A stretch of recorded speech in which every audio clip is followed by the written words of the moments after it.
पौलुस रसूल दी पत्री रोमिया नूं चैप्टर 1 इंसान दी बेदीनी ते कुधर्म दी नंगी तस्वीर। लिखतम पौलुस यसु मसीह दा दास जिहड़ा कि रसूल बनन लई सद्दिया गया अते परमेश्वर दी खुशखबरी दे लई वखरा कर दिता गया, जिहदा उहने अपने नबियां दे राहीं धर्म पुस्तक विचों पहलां ही वचन दिता सी, अर्थात अपने पुत्र दे हक विच जिहड़ा शरीर दे संबंध करके दाऊद दी अंश विचों उत्पत्त होया अते पुत्रताई दे आत्मा दे संबंध करके मुर्दियां विचों जी उठण तो समर्था नाल परमेश्वर दा पुत्र साडा प्रभु यसु मसीह मिथ्या गया, जिहदे राहीं असीं किरपा ते रसूल दी ओहदा ते पदवी हासिल कीती। उहदे नाम दी खातर सबना कौमां दे विच निश्चा दी आग्याकारी हो जाए कि जिन्हां विच तुसीं भी रल के यसु मसीह दे सद्दे होए हो अगे जोग उन्हां सबना नूं जिहड़े रोम विच परमेश्वर दे प्यारे ते संत बनन लई चुणे ते सद्दे गए हन। साडे पिता परमेश्वर दे प्रभु यसु मसीह वल्लों तुहानूं किरपा ते शांति हुंदी रहे। पहलां तां मैं यसु मसीह दे राहीं तुहाडे सबना लई अपने परमेश्वर का धन्यवाद करदा हां, इसलिए जो सारे संसार विच तुहाडी निश्चय दा प्रचार हुंदा है, क्यों जो परमेश्वर जी दी मैं अपने आत्मा नाल उहदे पुत्र दी खुशखबरी लई सेवा करदा हां, मेरा गवाह है कि मैं किवें हर वेले अपनी प्रार्थना विच तुहानूं चेते रखदा हां, याद करदा हां ते इह सदा मंगदा हां भी जिस तरह हुण इन्ने चिर पिछों परमेश्वर दी इच्छा तो मैं सुख सांद नाल तुहाडे कोल अपना किस तरह मैं अपना तुहाडे कोल, क्यों जो तुहाडे दर्शन नूं मैं बहुत तरसदा हां भी जानो कि आत्मिक दान तुहानूं दवावां।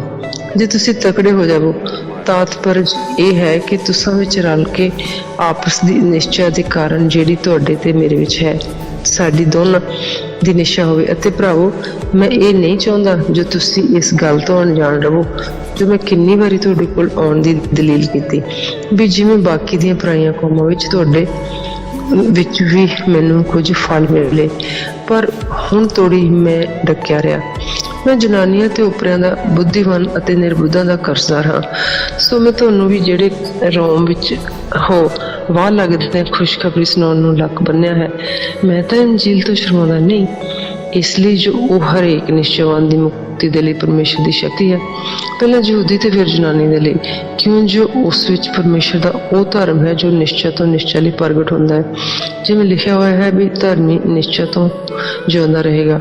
जिहड़े आदमी सच्चाई नूं कुधर्म नाल दबाई रखदे हन उन्हां दी सारी बेदीनी ते कुधर्म ते परमेश्वर दा क्रोध आकाशों प्रगट होया, क्यों जो परमेश्वर दे विखे जो कुछ मालूम हो सकता है सो उन्हां विच प्रकाश है, इसलिए जो परमेश्वर ने उन्हां उत्ते उसनूं प्रगट कीता, क्योंकि दुनिया दे बनन तो पहला ओहदा अनडिठ सुभाव दुनिया दे उत्पन्न होण तो ओहदा अनडिठ सुभाव अर्थात ओहदी अनादि समर्था ते ईश्वरताई उन्हां दी रचना तो चंगी तरह दिस पैंदी है। इस करके उन्हां दे लई कोई उजर नहीं, भावें उन्हां ने परमेश्वर नूं जाण लिया तां भी परमेश्वर दे जोग वडियाई नहीं करदे ते ना कीती ना उहदा धन्नवाद कीता, क्योंकि अपणियां सोचां विच आपे ही निकम्मे बण गए अते उन्हां दे बुद्धहीन मन हनेरे विच मूर्ख बन गया अते अविनाशी प्रताप परमेश्वर दे प्रताप नूं नाशवान आदमी अते पंछियां ते चौपायां ते घिसण वाली चीज़ां दे रूप विच उन्हां दे मूरतां नाल वटा लिया,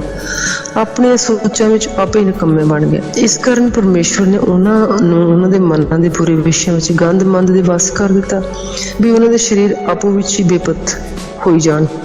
उन्हां ने परमेश्वर दी सच्चाई नूं झूठ नाल वटा लिया ते ओह परमेश्वर जिहड़ा जुगो जुग धन है आमीन नूं छड्ड के सृष्टि दी पूजा ते उपासना कीती। इसे कारण परमेश्वर ने उन्हां नूं नीच वासनावां दे वस विच कर दिता, क्योंकि उन्हां दियां औरतां ने अपने सुभाविक काम नूं उहदे नाल वटा दिता जिहड़ा सुभाव दे विरुद्ध है। इसे तरह उन्हां दे आदमी भी आदमियां नाल सुभाविक काम छड्ड के आपो विच ही अपणियां कामनावां विच सड़ गए। औरतां ने मर्दां नाल मुकालक ते काम कीते अते अपने आप नूं अपनी भुल दे जोग फल भोगिया। जिवें परमेश्वर ने अपनी पछाण विच रखना उन्हां नूं चंगा ही नहीं समझिया, जिवें परमेश्वर नूं अपनी पछाण विच रखना ਉਹਨਾਂ ਨੇ ਚੰਗਾ ਨਾ ਸਮਝਿਆ, ਉਹਨਾਂ ਨੂੰ ਚੰਗਾ ਨਾ ਲੱਗਾ, ਉਵੇਂ ਹੀ ਪਰਮੇਸ਼ਵਰ ਨੇ ਵੀ ਉਹਨਾਂ ਨੂੰ ਆਪਣੀ ਮੰਦੀ ਬੁੱਧ ਦੇ ਵੱਸ ਕਰ ਦਿੱਤਾ, ਉਹਨੇ ਆਪਣੀ ਭੈੜੀ ਅਕਲ ਦੇ ਵੱਸ ਕਰ ਦਿੱਤਾ ਵੀ ਉਹ ਬੁਰੇ ਕੰਮ ਕਰਨ ਅਤੇ ਹਰ ਪ੍ਰਕਾਰ ਦੇ ਕੁਕਰਮ, ਬਦੀ, ਲੋਭ, ਬੁਰਾਈ ਨਾਲ ਭਰੇ ਹੋਏ ਰਹਿਣ। ਖਾਰ, ਘਾਤ, ਝਗੜੇ, ਛਲ, ਬਦਨੀਤੀ ਨਾਲ ਭਰਪੂਰ ਹੋ ਗਏ। ਉਹ ਲਾਵਾ ਲੁੱਤਰੇ ਬਣੇ, ਨਿੰਦਕ, ਪਰਮੇਸ਼ਰ ਦੇ ਵੈਰੀ, ਧੱਕੇ ਖੋਰੀ, ਹੰਕਾਰੀ, ਸ਼ੋਖੀਬਾਜ਼, ਦੁਨੀਆਂ ਦੇ ਉਸਤਾਦ, ਮਾਪਿਆਂ ਦੇ ਅਣਆਗਿਆਕਾਰ, ਨਿਰਬੁੱਧ, ਨੇਮ ਤੋੜਨ ਵਾਲੇ, ਨਿਰਮੋਹ ਤੇ ਨਿਰਦਈ ਹੋਏ ਅਤੇ ਪਰਮੇਸ਼ਵਰ ਦੀ ਵਿਧੀ ਜਾਣ ਕੇ ਵੀ ਇਹੋ ਜਿਹੇ ਕੰਮ ਕਰਨ ਵਾਲੇ ਮਰਨ ਦੇ ਯੋਗ ਹਨ। ਨਿਰੇ ਆਪ ਹੀ ਨਹੀਂ ਕਰਦੇ, ਸਗੋਂ ਕਰਨ ਵਾਲਿਆਂ ਤੋਂ ਪ੍ਰਸੰਨ ਹੁੰਦੇ ਹਨ। ਪਰਮੇਸ਼ਰ ਕਿਸੇ ਦਾ ਪੱਖਪਾਤ ਨਹੀਂ ਕਰਦਾ। ਚੈਪਟਰ 2। ਸੋ ਹੇ ਮਨੁੱਖ ਆਦਮੀ ਜ਼ਾਤ, ਤੂੰ ਭਾਵੇਂ ਕੋਈ ਵੀ ਹੋਵੇ ਜੋ ਦੋਸ਼ ਲਾਉਂਦਾ ਹੈ ਤਾਂ ਤੇਰੇ ਲਈ ਇਹ ਚੰਗਾ ਨਹੀਂ, ਉਜਰ ਨਹੀਂ, ਕਿਉਂਕਿ ਜਿਹੜੀ ਗੱਲ ਵਿੱਚ ਤੂੰ ਦੂਜੇ ਤੇ ਦੋਸ਼ ਲਾਉਣਾ ਹੈ ਉਸੇ ਗੱਲ ਵਿੱਚ ਆਪਣੇ ਆਪ ਨੂੰ ਵੀ ਤੇ ਦੋਸ਼ੀ ਠਹਿਰਾਉਣਾ ਹੈ। ਇਸ ਲਈ ਕਿ ਤੂੰ ਜਿਹੜਾ ਦੋਸ਼ ਲਾਉਣਾ ਹੈ ਆਪ ਉਹੀ ਕੰਮ ਕਰਦਾ ਹੈ। ਅਸੀਂ ਜਾਣਦੇ ਹਾਂ ਵੀ ਇਹੋ ਜਿਹੇ ਕੰਮ ਕਰਨ ਵਾਲਿਆਂ ਉੱਤੇ ਪਰਮੇਸ਼ਵਰ ਦਾ ਦੰਡ ਯਥਾਰਥ ਹੈ। ਪਰ ਹੇ ਮਨੁੱਖ, ਫਿਰ ਤੂੰ ਇਹੋ ਜਿਹੇ ਕੰਮ ਕਰਨ ਵਾਲਿਆਂ ਉੱਤੇ ਦੋਸ਼ ਲਾਉਣਾ ਤੇ ਆਪ ਉਹੀ ਕੰਮ ਕਰਦਾ ਹੈ। ਭਲਾ ਕਿਸ ਤਰ੍ਹਾਂ? ਤੂੰ ਸਮਝਦਾ ਵੀ ਪਰਮੇਸ਼ਰ ਦੇ ਦੰਡ ਤੋਂ ਤੂੰ ਬਚ ਨਿਕਲੇਗਾ, ਅਥਵਾ ਤੂੰ ਉਹਦੀ ਮਿਹਰਬਾਨੀ ਤੇ ਖਿਮਾ ਤੇ ਧੀਰਜ ਦੀ ਦੌਲਤ ਨੂੰ ਤੁੱਛ ਜਾਣਦਾ ਹੈ ਤੇ ਇਹ ਨਹੀਂ ਜਾਣਦਾ ਕਿ ਪਰਮੇਸ਼ਰ ਦੀ ਮਿਹਰਬਾਨੀ ਤੈਨੂੰ ਪਛਤਾਵੇ ਦੇ ਰਾਹ ਪਾਉਂਦੀ ਹੈ। ਸਗੋਂ ਆਪਣੀ ਕਠੋਰਤਾ ਤੇ ਪਛਤਾਵੇ ਤੋਂ ਰਹਿਤ ਮਨ ਦੇ ਅਨੁਸਾਰ ਉਸ ਦਿਨ ਵਿੱਚ ਜਦੋਂ ਪਰਮੇਸ਼ਰ ਦਾ ਕ੍ਰੋਧ ਤੇ ਸੱਚਾ ਨਿਆਂ ਪ੍ਰਗਟ ਹੋਵੇਗਾ, ਆਪਣੇ ਲਈ ਕ੍ਰੋਧ ਇਕੱਠਾ ਕਰੀ ਜਾਂਦਾ ਹੈ। ਉਹ ਹਰੇਕ ਨੂੰ ਉਹਨਾਂ ਦੀਆਂ ਕਰਨੀਆਂ ਦੇ ਅਨੁਸਾਰ ਫਲ ਦੇਵੇਗਾ। ਜਿਹੜੇ ਸ਼ੁਭ ਕਰਮਾਂ ਵਿੱਚ ਦ੍ਰਿੜ ਹੋ ਕੇ ਮਹਿਮਾ, ਆਦਰ ਤੇ ਅਬਿਨਾਸ਼ ਨੂੰ ਭਾਲਦੇ ਹਨ, ਉਹ ਉਹਨਾਂ ਨੂੰ ਸਦੀਪਕ ਜੀਵਨ ਦੇਵੇਗਾ। ਪਰ ਜਿਹੜੇ ਆਕੀ ਹਨ ਔਰ ਸੱਚ ਨੂੰ ਨਹੀਂ ਮੰਨਦੇ, ਸਗੋਂ ਧਰਮ ਨੂੰ ਮੰਨਦੇ ਹਨ, ਉਹਨਾਂ ਉੱਤੇ ਗੁੱਸਾ ਤੇ ਕ੍ਰੋਧ ਹੋਵੇਗਾ। ਵਿਪਤਾ ਤੇ ਕਸ਼ਟ ਹਰੇਕ ਆਦਮੀ ਦੀ ਜਾਨ ਉੱਤੇ ਹੋਵੇਗਾ। ਜਿਹੜਾ ਬੁਰਾਈ ਕਰਦਾ ਹੈ, ਪਹਿਲਾਂ ਯਹੂਦੀ ਫਿਰ ਯੂਨਾਨੀ ਉੱਤੇ, ਪਰ ਹਰੇਕ ਨੂੰ ਜਿਹੜਾ ਭਲਾਈ ਕਰਦਾ ਹੈ ਮਹਿਮਾ, ਆਦਰ ਅਤੇ ਸ਼ਾਂਤੀ ਪ੍ਰਾਪਤ ਹੋਵੇਗੀ। ਪਹਿਲਾਂ ਯਹੂਦੀਆਂ ਨੂੰ ਫਿਰ ਯੂਨਾਨੀਆਂ ਨੂੰ। ਪਰਮੇਸ਼ਰ ਦੇ ਹਜ਼ੂਰ ਤਾਂ ਕਿਸੇ ਦਾ ਪੱਖਪਾਤ ਨਹੀਂ ਹੁੰਦਾ, ਕਿਉਂਕਿ ਜਿਨ੍ਹਾਂ ਨੇ ਬਿਨਾਂ ਸ਼ਰ੍ਹਾ ਦੇ ਪਾਪ ਕੀਤੇ ਸੋ ਬਿਨਾਂ ਸ਼ਰ੍ਹਾ ਦੇ ਨਾਸ਼ ਵੀ ਹੋਣਗੇ, ਤੇ ਜਿਨ੍ਹਾਂ ਨੇ ਸ਼ਰ੍ਹਾ ਦੇ ਹੁੰਦਿਆਂ ਸੁਣਦਿਆਂ ਪਾਪ ਕੀਤੇ ਸੋ ਸ਼ਰ੍ਹਾ ਦੇ ਅਨੁਸਾਰ ਉਹਨਾਂ ਦਾ ਨਿਆਂ ਹੋਵੇਗਾ। ਇਸ ਲਈ ਜੋ ਸ਼ਰ੍ਹਾ ਦੇ ਸੁਣਨ ਵਾਲੇ ਪਰਮੇਸ਼ਰ ਦੇ ਭਾਣੇ ਧਰਮੀ ਨਹੀਂ ਹੁੰਦੇ, ਪਰ ਸ਼ਰ੍ਹਾ ਦੇ ਕੰਮ ਕਰਨ ਵਾਲੇ ਧਰਮੀ ਠਹਿਰਾਏ ਜਾਣਗੇ। ਜਦ ਪਰਾਈਆਂ ਕੌਮਾਂ ਜਿਹੜੀਆਂ ਸ਼ਰ੍ਹਾਹੀਨ ਹਨ ਆਪਣੇ ਸੁਭਾਅ ਤੋਂ ਸ਼ਰ੍ਹਾ ਦੇ ਕੰਮ ਕਰਦੇ ਹਨ ਤੇ ਸ਼ਰ੍ਹਾ ਦੇ ਨਾ ਹੁੰਦਿਆਂ ਉਹ ਆਪਣੇ ਲਈ ਆਪ ਹੀ ਸ਼ਰ੍ਹਾ ਹਨ। ਸੋ ਉਹ ਸ਼ਰ੍ਹਾ ਦਾ ਕੰਮ ਆਪਣੇ ਹਿਰਦਿਆਂ ਵਿੱਚ ਲਿਖਿਆ ਹੋਇਆ ਵਿਖਾਲਦੀਆਂ ਹਨ। ਨਾਲੇ ਉਹਨਾਂ ਦਾ ਅੰਤਕਰਨ ਉਹਨਾਂ ਦੀ ਸਾਖੀ ਦਿੰਦਾ ਹੈ ਤੇ ਉਹਨਾਂ ਦੇ ਖਿਆਲ ਉਹਨਾਂ ਨੂੰ ਆਪੋ ਵਿੱਚ ਦੋਸ਼ੀ ਅਥਵਾ ਨਿਰਦੋਸ਼ੀ ਬਣਾਉਂਦੇ ਹਨ। ਉਸ ਦਿਨ ਜਦੋਂ ਪਰਮੇਸ਼ਰ ਮੇਰੀ ਖੁਸ਼ਖਬਰੀ ਦੇ ਅਨੁਸਾਰ ਯਿਸੂ ਮਸੀਹ ਦੇ ਰਾਹੀਂ ਆਦਮੀਆਂ ਦੀਆਂ ਗੁਪਤ ਗੱਲਾਂ ਦਾ ਨਿਆਂ ਕਰੇਗਾ। ਪਰ ਜਦੋਂ ਤੂੰ ਯਹੂਦੀ ਸਦਾਉਣਾ ਹੈ ਤਾਂ ਸ਼ਰ੍ਹਾ ਉੱਤੇ ਆਸਰਾ ਰੱਖਦਾ ਹੈ, ਪਰਮੇਸ਼ਰ ਦੇ ਉੱਤੇ ਘਮੰਡ ਕਰਦਾ ਹੈ ਤੇ ਉਹਦੀ ਇੱਛਾ ਨੂੰ ਜਾਣਦਾ ਹੈ ਤੇ ਸ਼ਰ੍ਹਾ ਦੀ ਸਿੱਖਿਆ ਨੂੰ ਲੈ ਕੇ ਚੰਗੇਰੀਆਂ ਗੱਲਾਂ ਨੂੰ ਪਸੰਦ ਕਰਦਾ ਹੈ। ਤੈਨੂੰ ਪ੍ਰਤੀਤ ਹੈ ਵੀ ਮੈਂ ਅੰਨ੍ਹਿਆਂ ਨੂੰ ਰਾਹ ਦੱਸਣ ਵਾਲਾ ਤੇ ਜਿਹੜੇ ਹਨੇਰੇ ਵਿੱਚ ਹਨ ਉਹਨਾਂ ਦਾ ਚਾਨਣਾ ਅਤੇ ਨਿਦਾਨਾਂ ਨੂੰ ਸਿੱਖਿਆ ਦੇਣ ਵਾਲਾ ਅਤੇ ਬਾਲਕਾਂ ਦਾ ਉਸਤਾਦ ਹਾਂ। ਗਿਆਨ ਔਰ ਸੱਚ ਦਾ ਸਰੂਪ ਅਤੇ ਸ਼ਰ੍ਹਾ ਵਿੱਚ ਹੈ ਮੇਰੇ ਕੋਲ, ਤੇ ਸਰੂਪ ਜੋ ਸ਼ਰ੍ਹਾ ਵਿੱਚ ਮੇਰੇ ਕੋਲ ਹੈ। ਤਾਂ ਫਿਰ ਤੂੰ ਜਿਹੜਾ ਦੂਜੇ ਨੂੰ ਸਿਖਾਲਦਾ ਹੈ ਕਿ ਆਪਣੇ ਆਪ ਨੂੰ ਨਹੀਂ ਸਿਖਾਲਦਾ। ਤੂੰ ਜਿਹੜਾ ਉਪਦੇਸ਼ ਕਰਦਾ ਹੈ ਵੀ ਚੋਰੀ ਨਹੀਂ ਕਰਨੀ, ਫਿਰ ਆਪ ਹੀ ਚੋਰੀ ਕਰਦਾ ਹੈ। ਤੂੰ ਜਿਹੜਾ ਕਹਿੰਦਾ ਹੈ ਕਿ ਜਿਨਾਹ ਨਹੀਂ ਕਰਨਾ ਤੇ ਆਪ ਹੀ ਜਿਨਾਹ ਕਰਦਾ ਹੈ। ਤੂੰ ਮੂਰਤੀਆਂ ਤੋਂ ਜਿਹੜਾ ਘਿਰਨਾ ਕਰਦਾ ਹੈ ਤਾਂ ਆਪੇ ਹੀ ਮੰਦਿਰਾਂ ਨੂੰ ਲੁੱਟਦਾ ਹੈ। ਤੂੰ ਜਿਹੜਾ ਸ਼ਰ੍ਹਾ ਤੇ ਘਮੰਡ ਕਰਦਾ ਹੈ ਕਿ ਸ਼ਰ੍ਹਾ ਦੇ ਉਲੰਘਣ ਕਰਕੇ ਪਰਮੇਸ਼ਰ ਦਾ ਅਪਮਾਨ ਕਰਦਾ ਹੈ, ਜਿਵੇਂ ਲਿਖਿਆ ਹੋਇਆ ਵੀ ਪਰਾਈਆਂ ਕੌਮਾਂ ਵਿੱਚ ਤੁਹਾਡੇ ਕਾਰਨ ਪਰਮੇਸ਼ਰ ਦੇ ਨਾਮ ਦੀ ਨਿੰਦਿਆ ਹੁੰਦੀ ਹੈ। ਸੁਨਤ ਤੋਂ ਤਾਂ ਲਾਭ ਹੈ, ਪਰ ਜੇ ਤੂੰ ਸ਼ਰ੍ਹਾ ਉੱਤੇ ਤੁਰੇ, ਪਰ ਜੇ ਤੂੰ ਸ਼ਰ੍ਹਾ ਦੇ ਉਲੰਘਣ ਵਾਲਾ ਹੋਵੇ ਤਾਂ ਤੇਰੀ ਸੁਨਤ ਅਸੁਨਤ ਹੋਗੀ। ਉਪਰੰਤ ਜੇ ਅਸੁਨਤੀ ਲੋਕ ਸ਼ਰ੍ਹਾ ਦੀਆਂ ਵਿਧੀਆਂ ਦੀ ਪਾਲਣਾ ਕਰਨ ਤਾਂ ਉਹਨਾਂ ਦੀ ਅਸੁਨਤ ਵੀ ਸੁਨਤ ਨਾ ਗਿਣੀ ਜਾਵੇਗੀ। ਜਿਹੜੇ ਸੁਭਾਅ ਤੋਂ ਅਸੁਨਤੀ ਹਨ, ਜੋ ਸ਼ਰ੍ਹਾ ਨੂੰ ਪੂਰਾ ਕਰਨ ਦਾ ਕੀ ਉਹ ਤੈਨੂੰ ਜਿਹੜਾ ਲਿਖਤਾਂ ਵਿੱਚ ਸੁਨਤ ਦੇ ਹੁੰਦੇ ਹੋਏ ਸ਼ਰ੍ਹਾ ਦਾ ਉਲੰਘਣ ਵਾਲਾ ਹੈ ਦੋਸ਼ੀ ਨਾ ਠਹਿਰਾਉਣਗੇ, क्यों जो वो यहूदी नहीं जिहड़ा विखावे दा है, विखावे मात्र है, ते नाल सुनत है जिहड़ी मास दे विखावे दी मात्र ही है। सगों यहूदी उही है जिहड़ा अंदरों होवे ते सुनत भी उही है जिहड़ी मन दी होवे, अर्थात आत्मा विच ना लिखत विच, जिहदी शोभा मनुखां वल्लों नहीं सगों परमेश्वर वल्लों हुंदी है। चैप्टर 3 इंसान निश्चय नाल ही धर्मी ठहराया जाता है। सो यहूदी दा की वादा अते सुनत दा की लाभ, हर प्रकार करके बहुत पहलों तो ये जो परमेश्वर दीयां बाणियां उन्हां नूं सौंपियां गईयां, फिर भावें कोई बेवफा निकले तां की होया, भला उहदी बेवफाई परमेश्वर की वफादारी नूं व्यर्थ कर सकती है? कदे भी नहीं। सगों परमेश्वर सच्चा ठहरू अते हर मनुख झूठा, जिवें लिखिया होया है, तू अपने बोल विच धार्मी ठहरे अते अपने न्याय विच जित जावे। पर जे साडा कुधर्म परमेश्वर की धर्म नूं प्रगट करदा है तां की आखीए, भला परमेश्वर न्यायी है जिहड़ा क्रोध पाउंदा है? सो मैं लोकां वांगू आखदा हां, कदे नहीं। पर फिर परमेश्वर जगत का न्याय किवें करूगा? पर जे परमेश्वर का सच मेरे कसूत करके उहदी वड्याई वाफर करदा है तां काहनूं मैं अजे तक पापी वांगू दोषी ठहराया जांदा हां? किते ये क्यों ना बोलीए जिवें साडे उत्ते ये उजलाई जाती है, और जिवें कई आखदे हन कि असीं इस तरह कहने कि आओ बुराई करिए भई इस तो भलाई निकले। सो इहो जिहा उत्ते दंड दी आग्या यथार्थ है। तो फिर की भला असी उन्हां नालों चंगे आ? पता भी नहीं, क्योंकि असी तो अगे ही आखी बैठे हाँ कि जनानी ते यहूदी सारे दे सारे पाप दे हेठ हन। जिवें लिखा हुआ है, कोई भी धर्मी नहीं, एक भी नहीं, कोई समझने वाला नहीं, कोई परमेश्वर का तालब ही नहीं, सबों कराहे पै गए ते सारे दे सारे निकम्मे होए हन, कोई एक भी भला करने वाला नहीं। उन्होंने दा संग खुली हुई कब्र है, उन्होंने अपनी जीभा नाल वालछल कीता है, उन्होंने बुल्ला हेठां जहरी सपां दी विस है, उन्होंने मुंह शराब ते कुड़त नाल भरिया होया, उन्होंने पैर लहू बहाउण लई चलाक हन, उन्होंने हत्थां दे राहां विच नाश ते विपता है, उन्होंने शांति दा राह नहीं पछाणिया ते उन्हां दी अखां अगे परमेश्वर दा डर है ही नहीं। हुण असीं जाणदे हां कि शरह जो कुछ आखदी है सो शरह वालियां नूं आखदी है, तां जो हरेक दा मूँह बंद हो जाए ते सारा संसार परमेश्वर दे न्याय दे हेठ आ जाए। इसलिए जो उहदे अगे शरह दे कर्मां तो कोई शरीर धर्मी नहीं ठहरेगा, क्योंकि शरह दे राहीं पाप दी पछाण ही हुंदी है। पर हुण शरह दे बाझों परमेश्वर दा धर्म प्रगट होया है ते शरह ते नबी उहदी साखी दिंदे हन, अर्थात परमेश्वर दा ओह धर्म जिहड़ा यीशु मसीह उत्ते निश्चय करन तो पाईदा है। ये उन्हां सबना दे लई है जिहड़े निश्चय करदे हन, क्यों जो कुछ भिन्न भेद नहीं, क्योंकि सबना ने पाप किया ते परमेश्वर के प्रताप तो रह गए हैं। सो उहदी किरपा नाल उस निस्तारे दे कारण जो मसीह यीशु तो हुंदा है वो मुफ्त धर्मी गिने जाते हैं, जिन्हें परमेश्वर ने उहदे लहू ते निश्चय करन नाल प्रायश्चित ठहराया, तां जो परमेश्वर अपने धर्म नूं प्रगट करे। इसलिए जो उन्हें अपनी खेमा नाल पिछले समय दे कीते हुए पापां तो अखियां फेर लईआं, हाँ इस वर्तमान समय विच भी अपने धर्म नूं प्रगट करे तां ओह धर्मी हो रहे, नाले उन्हें धर्मी ठहरावे जिहड़ा यीशु ते निश्चय करे। सो हुण घमंड किथे उतल रह गया?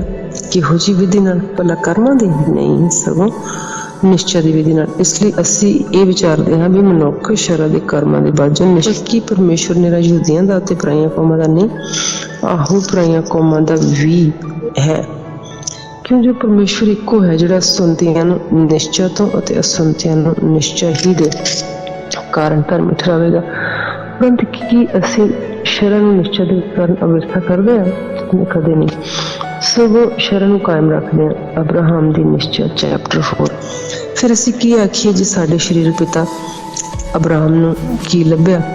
क्यों जे अब्राहम करनियां करके धर्मी ठहराया गया तां उहनूं घमंड दी थां है, परंतु परमेश्वर दे अगे नहीं। क्यों जो धर्म पुस्तक की कहता है जो अब्राहम ने परमेश्वर की प्रतीत की ये उहदे लई धर्म गिणी गई। हुण जिहड़ा काम करदा है उहदी मजूरी बख्शीश नहीं सगों हक जाणीदी है, हक गिणीदी है। पर जिहड़ा काम ही ना करे ते फिर उस ते निश्चय करे वो कुधर्मी नूं धर्मी ठहराउंदा है अते उहदी निश्चय धर्म गिणीदी है। जिवें दाऊद दी भी उस मनुख नूं धन कहंदा है ਜਿਸ ਦੇ ਲਈ ਪਰਮੇਸ਼ਰ ਕਰਨੀਆਂ ਦੇ ਬਾਵਜੂਦ ਧਰਮ ਗਿਣ ਲੈਂਦਾ ਹੈ। ਧੰਨ ਉਹ ਜਿਨ੍ਹਾਂ ਦੇ ਅਪਰਾਧ ਖਿਮਾ ਹੋ ਗਏ ਤੇ ਜਿਨ੍ਹਾਂ ਦੇ ਪਾਪ ਢਕੇ ਹੋਏ ਹਨ। ਧੰਨ ਉਹ ਜਿਹਦੇ ਲੇਖੇ ਪਰਮੇਸ਼ਰ ਪਾਪ ਨਹੀਂ ਗਿਣੇਗਾ। ਉਪਰੰਤ ਇਹ ਧੰਨ ਹੋਣਾ ਕਿ ਸੁਣ ਧਰਮ ਗਿਣੇ ਗਏ ਜਦੋਂ ਸੁਣਤੀ ਸੀ ਅਥਵਾ ਜਾਂ ਅਸੁਣਤੀ ਸੀ ਹਾਲ ਵਿੱਚ ਤਾਂ ਨਹੀਂ, ਸਗੋਂ ਅਸੁਣਨ ਦੇ ਹਾਲ ਵਿੱਚ। ਅਤੇ ਉਸਨੇ ਸੁਣਨ ਦੀ ਨਿਸ਼ਾਨੀ ਪਾਈ ਵੀ ਇਹ ਉਸ ਧਰਮ ਦੀ ਮੋਹਰ ਹੋਵੇ ਜਿਹੜਾ ਅਸੁਣਨ ਦੇ ਹਾਲ ਵਿੱਚ ਉਹਦੀ ਨਿਸ਼ਚਿਤ ਹੋਇਆ ਸੀ, ਤਾਂ ਜੋ ਉਹਨਾਂ ਸਭਨਾਂ ਦਾ ਪਿਤਾ ਹੋਵੇ ਜਿਹੜੇ ਨਿਸ਼ਚਾ ਕਰਦੇ ਹਨ ਭਾਵੇਂ ਅਸੁਣਤੀ ਹੋਣ। ਇਸ ਲਈ ਜੋ ਉਹਨਾਂ ਦੇ ਲੇਖੇ ਵਿੱਚ ਧਰਮ ਗਿਣਿਆ ਜਾਵੇ ਅਤੇ ਸੰਤਤੀਆਂ ਦਾ ਵੀ ਪਿਤਾ ਹੋਵੇ, ਨਾ ਉਹਨਾਂ ਦਾ ਜੋ ਮੇਰੇ ਸੁਣਤੀ ਹਨ, ਸਗੋਂ ਉਹਨਾਂ ਦਾ ਜੋ ਸਾਡੇ ਪਿਤਾ ਅਬਰਾਹਮ ਦੀ ਉਸ ਨਿਸ਼ਚੈ ਦੀ ਚਾਲ ਚੱਲਦੇ ਹਨ ਜਿਸ ਨੂੰ ਉਹ ਸੁਣਨ ਦੇ ਹਾਲ ਵਿੱਚ ਰੱਖਦਾ ਸੀ। ਕਿਉਂ ਜੋ ਉਹ ਵਚਨ ਵੀ ਤੂੰ ਜਗਤ ਦਾ ਅਧਿਕਾਰੀ ਹੋਵੇਗਾ ਅਬਰਾਹਮ ਅਥਵਾ ਉਹਦੀ ਆਂਚ ਨਾਲ ਸ਼ਰਅ ਦੇ ਰਾਹੀਂ ਨਹੀਂ ਸੀ ਹੋਇਆ, ਸਗੋਂ ਉਸ ਧਰਮ ਦੇ ਰਾਹੀਂ ਜਿਹੜਾ ਨਿਸ਼ਚਾ ਤੋਂ ਹੁੰਦਾ ਹੈ। ਪਰ ਜੇ ਸ਼ਰਅ ਵਾਲੇ ਅਧਿਕਾਰੀ ਹਨ ਤਾਂ ਨਿਸ਼ਚਾ ਨਿਸਫਲ ਅਤੇ ਉਹ ਕਰਾਰ ਅਕਾਰਤ ਹੋਇਆ, ਕਿਉਂ ਜੋ ਸ਼ਰਅ ਕ੍ਰੋਧ ਦਾ ਕਾਰਨ ਹੁੰਦੀ ਹੈ। ਪਰ ਜਿੱਥੇ ਸ਼ਰਅ ਨਹੀਂ ਉੱਥੇ ਉਲੰਘਣ ਵੀ ਨਹੀਂ, ਇਸ ਕਾਰਨ ਉਹ ਨਿਸ਼ਚਿਤ ਹੋਇਆ ਵੀ ਕਿਰਪਾ ਦੇ ਅਨੁਸਾਰ ਠਹਿਰੇ। ਇਸ ਲਈ ਜੋ ਕਰਾਰ ਸਾਰੀ ਅੰਸ਼ ਦੇ ਲਈ ਪੱਕਾ ਰਵੇ, ਮੇਰਾ ਉਸ ਅੰਸ਼ ਦੇ ਲਈ ਨਹੀਂ ਜਿਹੜੀ ਸ਼ਰਅ ਵਾਲੀ ਹੈ, ਪਰੰਤੂ ਉਹਦੇ ਲਈ ਵੀ ਜਿਹੜੀ ਅਬਰਾਹਮ ਜੀ ਨਿਸ਼ਚਾ ਰੱਖਦੀ ਹੈ। ਉਹ ਅਸਲ ਸਭਨਾਂ ਦਾ ਪਿਤਾ ਹੈ, ਜਿਵੇਂ ਲਿਖਿਆ ਹੋਇਆ ਹੈ ਕਿ ਮੈਂ ਤੈਨੂੰ ਬਹੁਤੀਆਂ ਕੌਮਾਂ ਦਾ ਪਿਤਾ ਠਹਿਰਾਇਆ, ਅਰਥਾਤ ਉਸ ਪਰਮੇਸ਼ਰ ਦੀ ਹਜ਼ੂਰੀ ਵਿੱਚ ਜਿਹਦੀ ਉਸਨੇ ਪ੍ਰਤੀਤ ਕੀਤੀ, ਜਿਹੜਾ ਮੁਰਦਿਆਂ ਨੂੰ ਜਵਾਲਦਾ ਤੇ ਉਹਨਾਂ ਅਣਹੋਣੀਆਂ ਵਸਤਾਂ ਨੂੰ ਇਉਂ ਸਾਧਦਾ ਹੈ ਵੀ ਜਾਣੋ ਉਹ ਸਨਮੁਖ ਹਨ। ਨਿਰਾਸ਼ਾ ਵਿੱਚ ਆਸ ਨਾਲ ਉਸਨੇ ਪ੍ਰਤੀਤ ਕੀਤੀ ਵੀ ਉਸ ਵਾਕ ਦੇ ਅਨੁਸਾਰ ਜਿਹੜੀ ਕਿ ਤੇਰੀ ਅੰਸ਼ ਇਉਂ ਹੋਵੇਗੀ, ਉਹ ਬਾਹਲੀਆਂ ਕੌਮਾਂ ਦਾ ਪਿਤਾ ਹੋਵੇ। ਅਤੇ ਨਿਸ਼ਚੈ ਵਿੱਚ ਉਹ ਢਿੱਲਾ ਨਾ ਹੋਇਆ, ਭਾਵੇਂ ਉਹ 100 ਵਰ੍ਹਿਆਂ ਦਾ ਹੋ ਗਿਆ ਸੀ। ਜਦੋਂ ਉਸਨੇ ਧਿਆਨ ਕੀਤਾ ਵੀ ਮੇਰੀ ਦੇਹ ਹੁਣ ਮੁਰਦੇ ਵਰਗੀ ਹੋ ਗਈ ਹੈ, ਨਾਲੇ ਸਾਰੇ ਦੇ ਕੁੱਖ ਨੂੰ ਸੁੱਕਾ ਲੱਗ ਗਿਆ ਹੈ, ਪਰੰਤੂ ਪਰਮੇਸ਼ਵਰ ਦੇ ਵਚਨ ਦੇ ਵੱਲੋਂ ਉਹਨੇ ਬੇਪ੍ਰਤੀਤੀ ਨਾਲ ਸ਼ੰਕਾ ਨਹੀਂ ਕੀਤੀ, ਸਗੋਂ ਨਿਸ਼ਚਾ ਵਿੱਚ ਤਕੜਾ ਹੋ ਕੇ ਪਰਮੇਸ਼ਵਰ ਦੀ ਵਡਿਆਈ ਕੀਤੀ। ਉਹਨੂੰ ਪੱਕੀ ਨਿਸ਼ਚਾ ਸੀ ਵੀ ਜਿਹਦਾ ਉਹਨੇ ਵਚਨ ਦਿੱਤਾ ਉਹਦੇ ਪੂਰਿਆਂ ਕਰਨ ਨੂੰ ਵੀ ਉਹ ਸਮਰੱਥ ਹੈ, ਇਸ ਕਰਕੇ ਇਹ ਉਹਦੇ ਲਈ ਧਰਮ ਗਿਣੀ ਗਈ।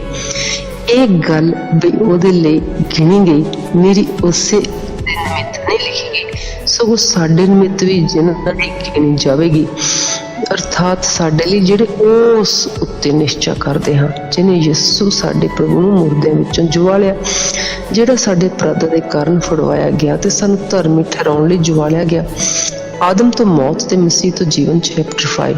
ਸੋ ਜਦੋਂ ਅਸੀਂ ਨਿਸ਼ਚਾ ਨਾਲ ਧਰਮੀ ਠਹਿਰਾਏ ਗਏ, ਅਸੀਂ ਆਪਣੇ ਪ੍ਰਭੂ ਵਿੱਚ ਸ਼ਾਂਤੀ ਰੱਖੀਏ, ਜਿਹਦੇ ਰਾਹੀਂ ਵੀ ਅਸੀਂ ਨਿਸ਼ਚਾ ਨਾਲ ਉਹਦੀ ਕਿਰਪਾ ਵਿੱਚ ਆਪਣੇ ਉਸੇ ਉੱਤੇ ਖਲੋਤੇ ਹਾਂ ਅਤੇ ਪਰਮੇਸ਼ਵਰ ਦੇ ਪ੍ਰਤਾਪ ਦੀ ਆਸ ਉੱਤੇ ਅਭਿਮਾਨ ਕਰੀਏ। ਮੇਰਾ ਇਹੋ ਨਹੀਂ, ਸਗੋਂ ਵਿਪਤਾ ਵਿੱਚ ਵੀ ਅਭਿਮਾਨ ਕਰੀਏ, ਕਿਉਂਕਿ ਇਹ ਜਾਣਦੇ ਹਾਂ ਵੀ ਵਿਪਤਾ ਧੀਰਜ ਪੈਦਾ ਕਰਦੀ ਹੈ, ਧੀਰਜ ਦ੍ਰਿੜਤਾ ਪੈਦਾ ਕਰਦਾ ਹੈ ਤੇ ਦ੍ਰਿੜਤਾ ਆਸ ਪੈਦਾ ਕਰਦੀ ਤੇ ਆਸ ਸ਼ਰਮਿੰਦਾ ਨਹੀਂ ਕਰਦੀ।